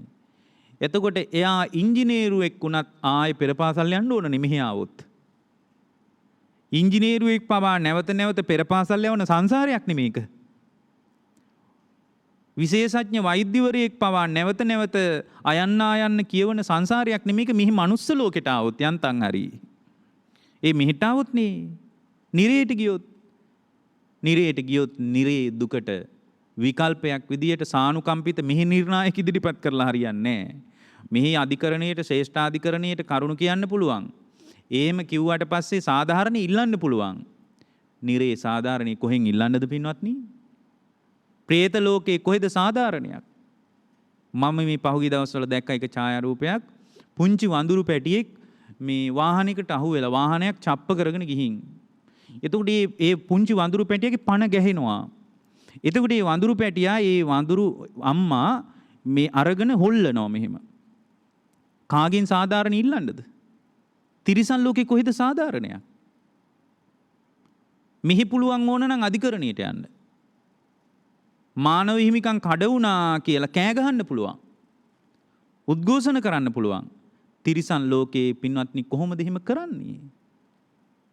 මේ සංසාරයේ මොහොතක්වත් රැඳිය යුතු දෙයක් කියලා ඔබට හිතෙනවා නම් ඒක ඔබේ ප්‍රඥාවේ අරුබුදයක්. ඔබේ නුවණේ ගැටලුවක් පින්වත්නි. ඒ නිසා පින්වත්නි මොහොතක්වත් භවේ නම් රැඳිලා ඉන්න ප්‍රාර්ථනා කරන්න එපා. ඊළඟට භාග්‍යවතුන් වහන්සේ අපට වදාරනවා කර්මීය සම්බන්ධ. මේවා ගැන විශාල දහම් කොටස තියෙනවා. මාතෘකාවක් විදියට මේක තෝරාගෙන ඔබ නිබ්බේධික සූත්‍රයේ පිළිබඳ ගැඹුරු හැදෑරීමක් කරන ශ්‍රාවකෙක් වෙන්න මේක ඔබට උදව්වක් සපයලා දෙයි. ඊට පස්සේ කර්මීය සම්බන්ධ ආකාර 6ක් පැහැදිලි කරනවා. මහණෙනි කර්මීය දැනගන්න කම්මං භික්කවේ වේදිතබ්බං. මොකක්ද කර්මීය කියලා කියන්නේ? කර්මීය කියන්නේ මොකක්ද කියලා දැනගන්න ඕන. දැන් නව කර්මීය කියන්නේ මොකක්ද? කර්මීය තුල පින්වත්නි නව කර්මීය කියලා කියන්නේ සිත කය වචනේ මුල් කරගෙන දැන් කරනව නේද මොනවා හරි. ඒක තමයි ඔබේ නව කර්මීය. පුරාණ කර්මීය කියන්නේ ඇසට කියන වචනයක්. ඇස කියන්නේ පුරාණ කර්මීයට කියන පරියාය වචනයක්. ඔබ ඇහෙන් අත්දකින්න ලෝකයක් තියෙනවනේ. ඒ ඇහෙන් අත්දකින්න ලෝකේ ඔබ අත්දකින්නේ පුරාණ කර්මයට අනුව. ඇස කන නාසය දිවකය මනස කියන්නේ පුරාණ කර්මයෙන් හැදිච්ච එකක්. කොයි වෙලාවෙත් හිතින් විඳවනවා නම්, කොයි වෙලාවෙත් හිතෙන් කඩා වැටෙනවා නම්, කොයි වෙලාවෙත් හිතෙන් පසුතැවි ඉන්නවා නම් අපි මෙහි හේතු කියනවනේ. අපි මෙහි හේතු කියනවා අපේ අම්මා නිසා විඳවන්නේ. ඒ කාලේ හාඳුරනේ මං හරි සනීපෙට හිටිය කෙනෙක් මේ මිනිස්සයත් එක්ක ආපු දවසේ ඉඳලා විඳවනවා කියලා එයා මහත්තයාගේ පිට හිමීට පවරලා එයා ඇඟ බේර ගන්නවා. ඒතර කර්ම න්‍යායෙන් බැලුවට පස්සේ හිතෙන් විඳවනවා නම් මොකක් නිසාද විඳවන්නේ? පුරාණ කර්මයෙන් හැදිච්ච එකක් හිත. අපිට මෙහි හේතුවක් හොයාගෙන යම් ශ්‍රාවකයෙකුට පින්වත්නි මෙහි හේතුවක් හොයාගෙන සරලව කතා කරන්න පුළුවන්. ඒ අපි කතා කරන්නේ උපතේ සිට මරණය දක්වා මුහුණ දෙන අත්දැකීම් ටික විතරයි අපි දන්නේ. අපි සාංශාරිකයිද නැද්ද? සාංශාරිකයි. ඇස කන නාසය දිවකය මනස කියන ආයතන හයම හැදෙන්නේ පැරණි කර්මයට අනුව. ඔබ ඇහෙන් යමක්ද දකින්නේ ඒ පුරාණ කර්මය හා සැසඳී සම්බන්ධ වී තියෙන දෙයක්. ඔකට තියෙනවා කම්ම සූත්‍රය කියලා සූත්‍රයක්. කන කියන්නේ පුරාණ කර්මයට අනුව මේ මොහොතේ බණ ඇහෙන එක එකපාරම වෙච්ච එකක් නෙමෙයි. සාංශාරික පුරාණ කුසලයකුත් සැසඳී ඇවිල්ලයි මේ මොහොතේ කනට මේ බණ ටික වැටෙන්නේ. කන කියන්නේ පුරාණ කර්මයක්. කන කියන්නේ පුරාණ කර්මයක්. දිව කියන්නේ පුරාණ කර්මයක්. ඒකනේ හැමෝටම එක වගේ කණ්ඩ නැත්තේ. දිව කියන්නේ පැරණි කර්මයෙන් හැදිලා තියෙන්නේ. සමහර දිව හැදිලා තියෙන විදිහ හිතා ගන්න බෑ. තියෙනවා කා ගන්න පින නැහැ. එයා දන් දීලා තියෙනවා. හැබැයි ඒ මොකක් හරි දන් දෙන එකේ අඩුවක් තිබිලා තියෙනවා. සමහරට දන් දීලා ඇති සංසාරේ. එතකොට ඒ දන් දෙනකොට සමහරට මොකක් හරි අඩුපාඩු සහිතව තමයි එයා දන් දෙන්නේ නැත්තේ. ඒ නිසා ලැබෙනවා සම්පත්. භුක්ති විඳ ගන්න පින නැහැ. ඇයි? දිව කියන්නේ පුරාණ කර්මයට කියන අතිරේක වචනයක්. එතකොට මේ කර්මය දැනගන්න හොඳට. එතකොට කිසි ප්‍රශ්නයක් නැහැ නේ. දැන් ගොඩාක් දෙනෙක් අපිට කියන දෙයක් තමයි අපි මෙච්චර කරනවා අපිටමනේ විපාක. දැන් අර මිනිස්සු කිසි දෙයක් කරන්නේ අර සනීපෙට ඉන්නවනේ. ඉහෙන් බහින රෝගයක් නෑ. අපිට තමයි හැම වෙලාවෙම ලෙඩ. අපි මෙච්චර පින් කරනවා, මෙච්චර ගුණ ධර්ම දියුණු කරනවා, සිල් සමාදන් වෙනවා, බණ අහනවා. අපිට තමයි මේ ඔක්කොම ලෙඩ.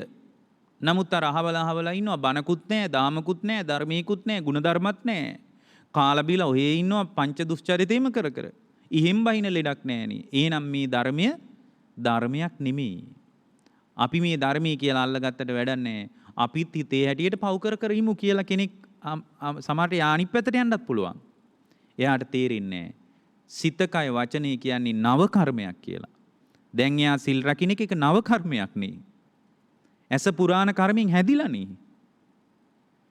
නව කර්මයකත් විපාකේ යම් තාක් දුරට මේ ජීවිතයට උපකාර වෙන්න පුළුවන්. ඊටාම අඩුවෙන් ඒක. ඒතර බුදුරජාණන් වහන්සේ වදාරනවා පින්වත් මහණෙනි කර්මය ගැන දැනගන්න කියනවා. කොහොමද කර්මය? චේතනාහම් භික්කවේ කම්මං වදාමි චේතයිත්වා කම්මං කරෝති කායේන වාචාය මනසා. කය වචනේ මනස මුල් කරගෙන කරන දේ නව කර්මයේ හැටියට දැනගන්න ඕන. මානිනි චේතනාවයි කර්මය. ඊට පස්සේ උන්වහන්සේ වදාරනවා කතමෝච භික්කවේ කම්මානං නිදාන සම්භවෝ. මහණෙනි කර්මී හට ගැනීමක් දැනගන්න කියනවා. කර්මී හටගන්නේ කොහොමද? කියන බලන්න කර්මී හටගන්නේ කොහොම වෙන්නේ නැද්ද? කර්මී හටගන්නේ හරි වැදගත් කාරණයක්. මේක තේරුම් ගන්න ඕන එකක්. පස්සෝ භික්කවේ කම්මානං නිදාන සම්භවෝ. ස්පර්ශයෙන් කර්ම රැස් වෙන්නේ. ස්පර්ශයෙන් කර්ම රැස් වෙන්නේ. එතකොට දැන් මේ කර්මී ස්පර්ශය හා බැඳී පවතිනවා. කර්මී ස්පර්ශය හා බැඳෙන්නේ මෙහිමයි. දැන් චේතනාව නේද කර්මී කිව්වේ. චේතනහම් භික්කවේ කම්මං වදාමි කියලා මේ දැන් මේ පාඩේම තිබ්බ නේද?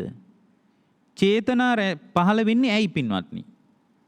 චේතනා පහළ වෙන්නේ චේතනාව ඕක තමයි සංඛාර කියලා කියන්නේ. සංඛාර උපාදානස්කන්ධය කියන්නේ සිතුවිලි වලට. ඒතර මෙතන භාග්‍යවතුන් වහන්සේ මතක් කරනවා මහණෙනි මං චේතනාවටම කර්මයේ යයි පනවනවා. හිතේ චේතනා නිකාම පහළ වෙනවද? පින්වත්නි චක්කුංච පටිච්චාවසෝ රූපේච උප්පජ්ජති චක්කු විඥානං. ඇසද රූපේද ඒ කෙරෙහි පහළ වුණු ඇසේ විඥානයේද නිසා ස්පර්ශය කියලා කියනවා. ස්පර්ශ වුණාම මිනිස්සු විඳිනවා. ඇයි අපි අර මුලින් කිව්වේ? විඳිනකොට යං වේදේති තං සංජානාති. විඳින දේ හඳුනගන්නේ. විඳින ඒවා හඳුන ගන්නවා. මොනවද?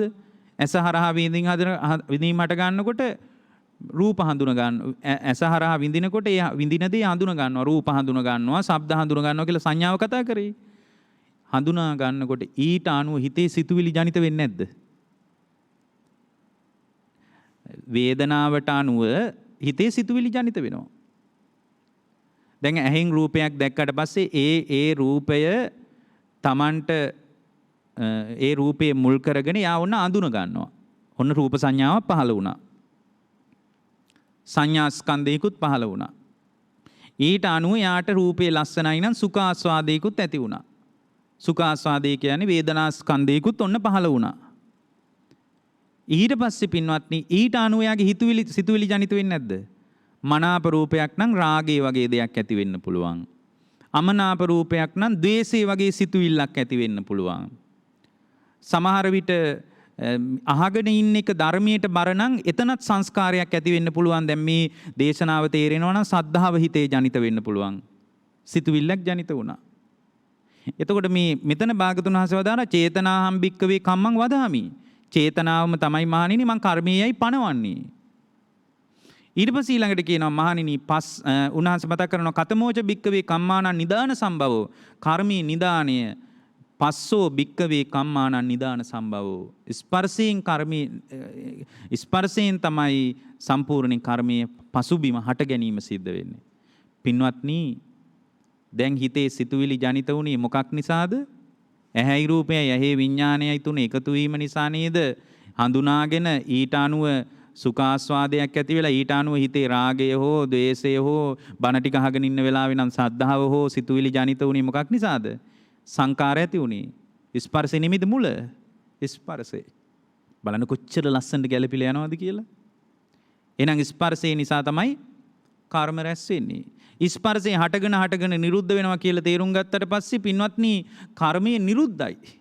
කර්මය නිරුද්ධයි කියන්නේ කර්මයේ නිරුද්ධ වෙච්ච තැනක ආයි උපත සකස් වෙයිද? සකස් වෙන්නේ නැහැ.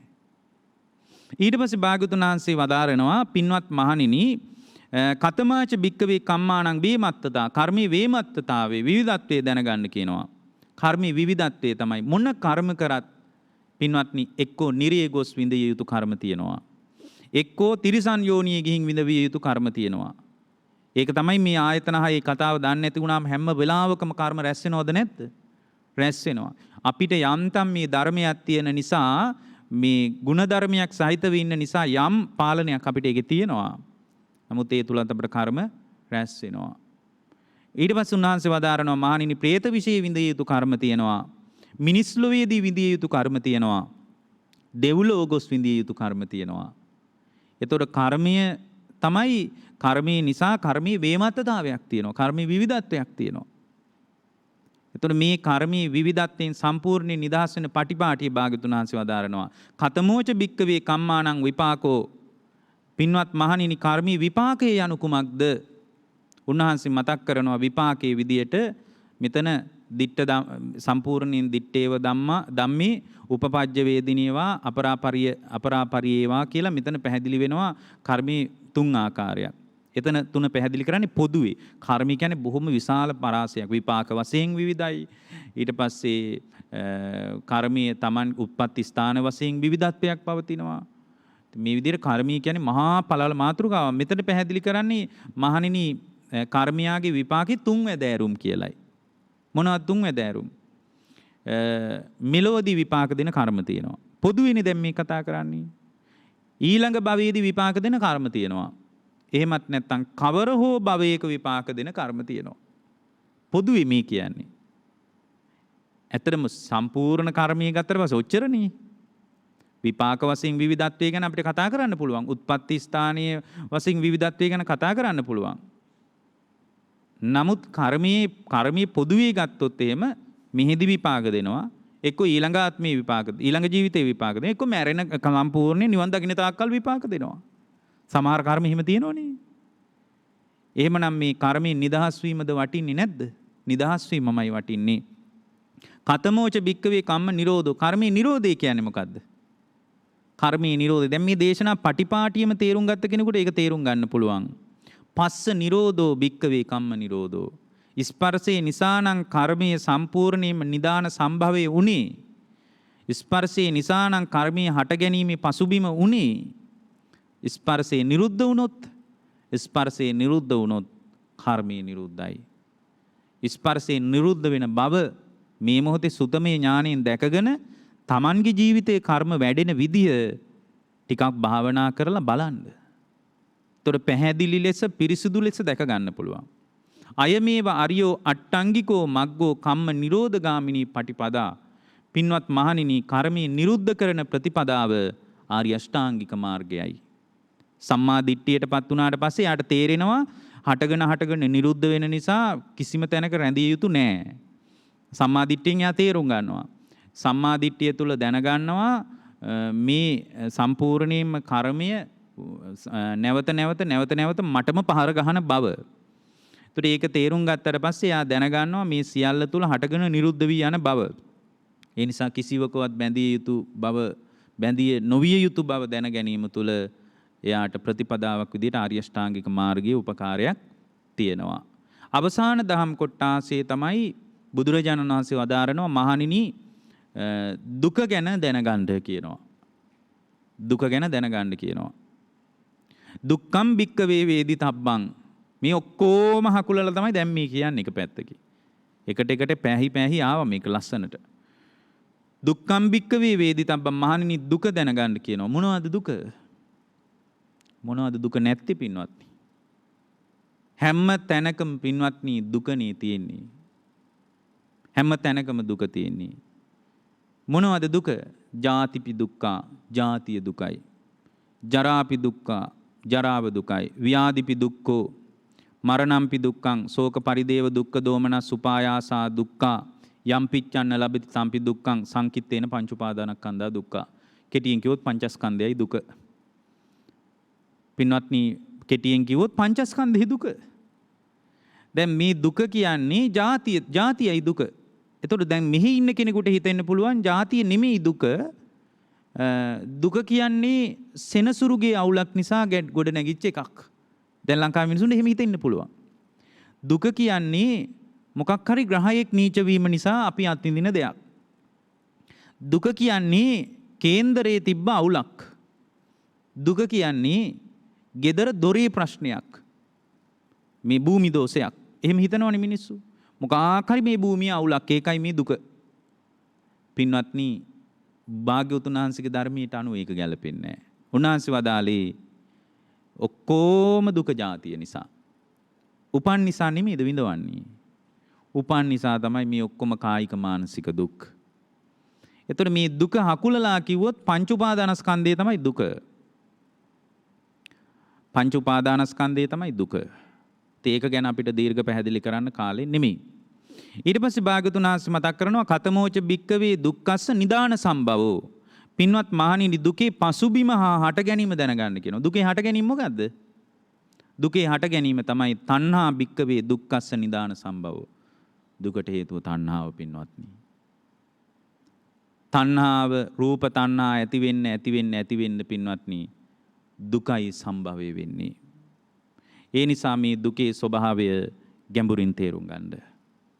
තණ්හාවේ ආකාර දැන් මෙතන නම් දැන් තණ්හාව කියන්නේ බොහොම පළල් මහත්ෘකාවක්.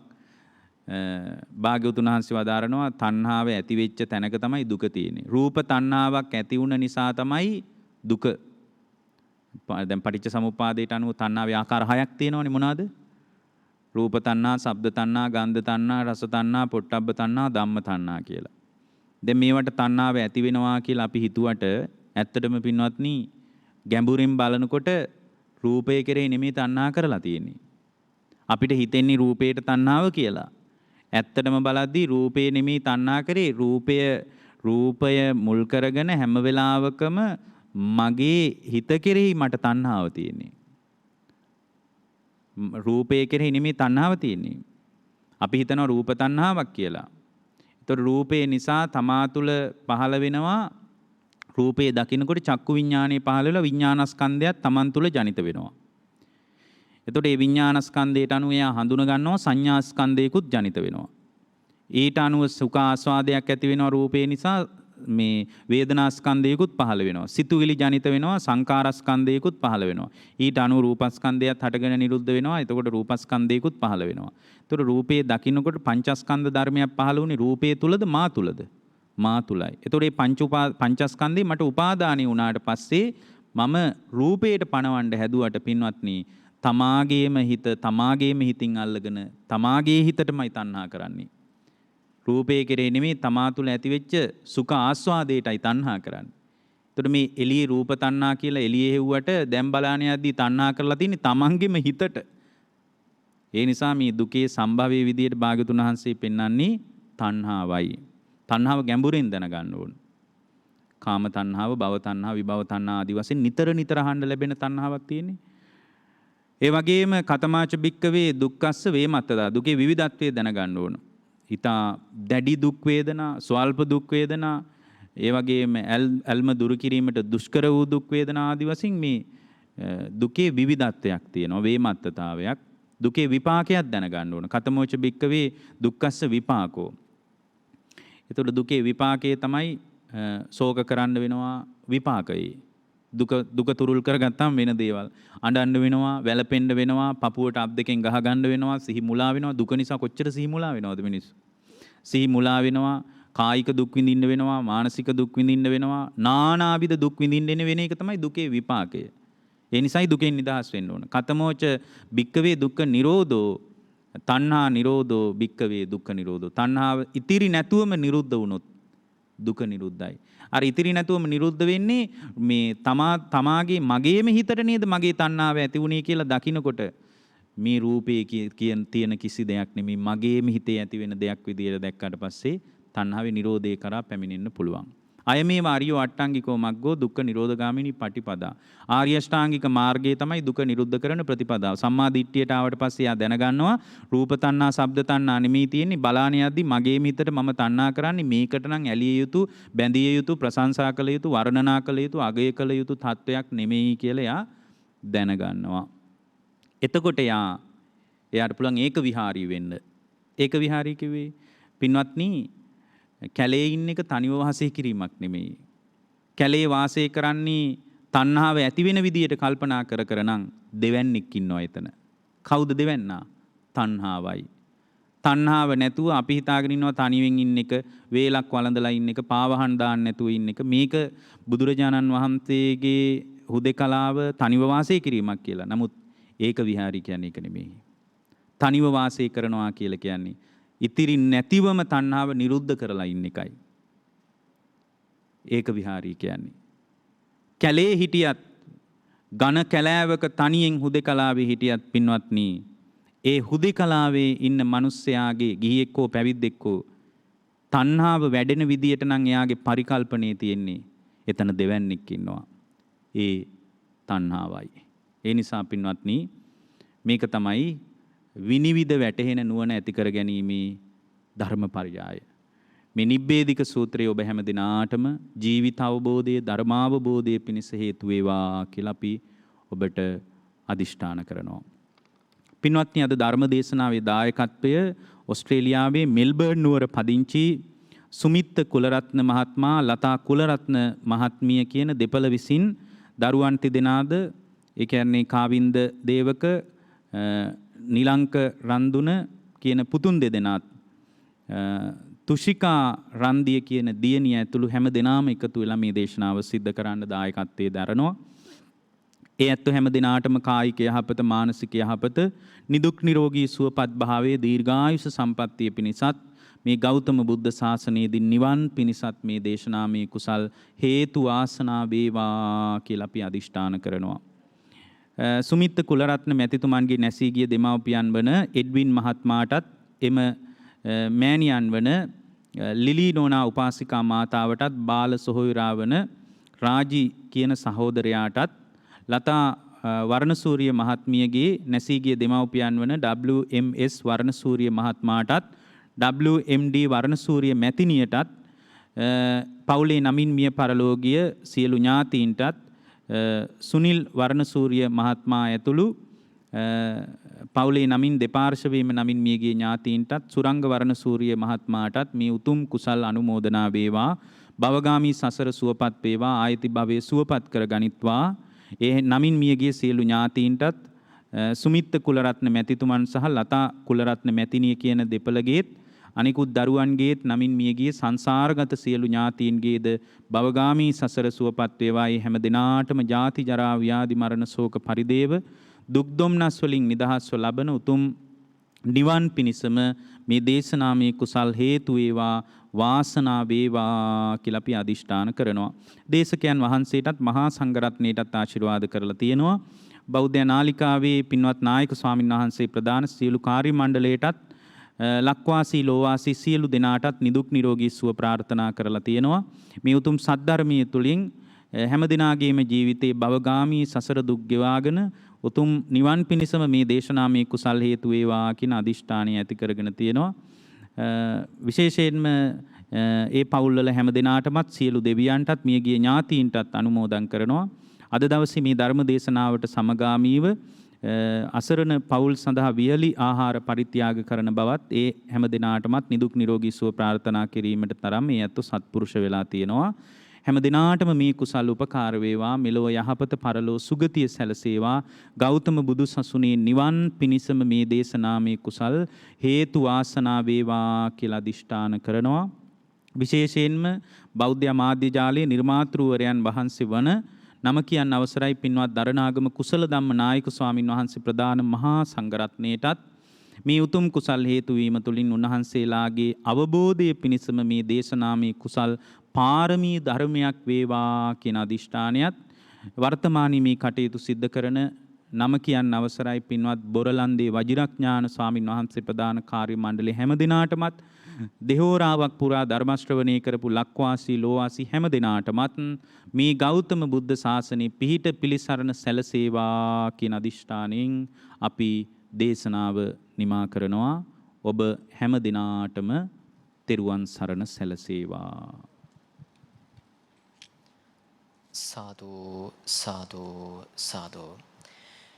එසේනම් මේ ආරාධනය සදැහැති පිරිසට ගෞරවනීය ස්වාමින් වහන්සේට පරිස්කාර පූජා කිරීම සඳහා සදහැවතුනි, ඔබ අප කෙරෙහි අනුකම්පාවෙන් එම ධර්ම දේශනාව සිදු කළ කුසල බලයෙන් ත්‍රිපිටක ධර්මවේදී ශාස්ත්‍රපති රාජකීය පඬිත පූජ්‍යපාද හසලක සීලවිමල ගෞරවනීය ස්වාමින් වහන්සේට ප්‍රාර්ථනීය බෝධියකින් උතුම් වූ චතුරාර්ය සත්‍ය ධර්මයම අවබෝධ වී අමා මහ නිවනින් සැනසෙන්නට හැකියාව ලැබේවායි අපි සාදුනාදදී ප්‍රාර්ථනා කර සිටිමු. සාදු සාදු සාදු. සබ්බදානං ධම්මදානං ජිනාති යන බුද්ධ භාෂිතය අනුව යමින් එම ධර්ම දේශනාව සඳහා සදැහැති දායකත්වයේ ගැන ක්‍රියා කරන්නට යෙදුනා ඕස්ට්‍රේලියාවේ මෙල්බර්න් නුවර පදිංචි සුමිත් කුලරත්න මහතා සහ ලතා කුලරත්න මහත්මියත්, කවින්ද දේවක පුතණුවන්, නිලංක රන්දන පුතණුවන් සහ තුෂිකා රන්දිය දියණියත්. ඒ සදැහැති පිරිසගේ දැහැමී සිතුම් පැතුම් මේ ආකාරයෙන්ම සඵල වේවායි ජාතිය බුදු නාලිකාවේ අපි ඊතසිතින් ප්‍රාර්ථනා කර සිටිනවා. ඒ වගේම ඔබට විශේෂයෙන්ම සිහිපත් කරන්නට අවශ්‍යයි අද හීල් දානීය පිරිනැමීමෙන් දායකත්වයේ ගැන ක්‍රියා කරන්නට යෙදුනා පන්නිපිටිය කලල්ගොඩ පදිංචි ශාන්ත කරුණාරත්න මහතා සහ දේවිකා අතුකෝරළ මහත්මිය විසින් ජුනි මාස 26 වන දිනට පරලෝසපත වසර 9ක් සපිරෙන ඉඳුරුවේ යාලේගම විසූ විශ්‍රාමලත් පාඨශාලාචාරිණී කුසුමා කරුණාරත්න මහත්මියට පින් අනුමෝදන් කිරීමටත් පරලෝසපත් විශ්‍රාමලත් විදුහල්පති RADR කරුණාරත්න පියාණන් ඇතුළු පවුලේ ඥාතීන්ට පින් අනුමෝදන් කිරීමටත් ඒ වගේම සුජීවත්ව වෙසෙන සොයුරු සොයුරියන් සහ දේවිකා අතුකෝරළ මහත්මියගේ මෑණියන් වන EP රාජපක්ෂ මහත්මියටත් නිදුක් නිරෝගී සුවය සහ දිගාසිරි පැතීමත් අරමුණු කර ගනිමින් ඇති ඔබ සැමට සම්මා සම්බුදු සරණයි.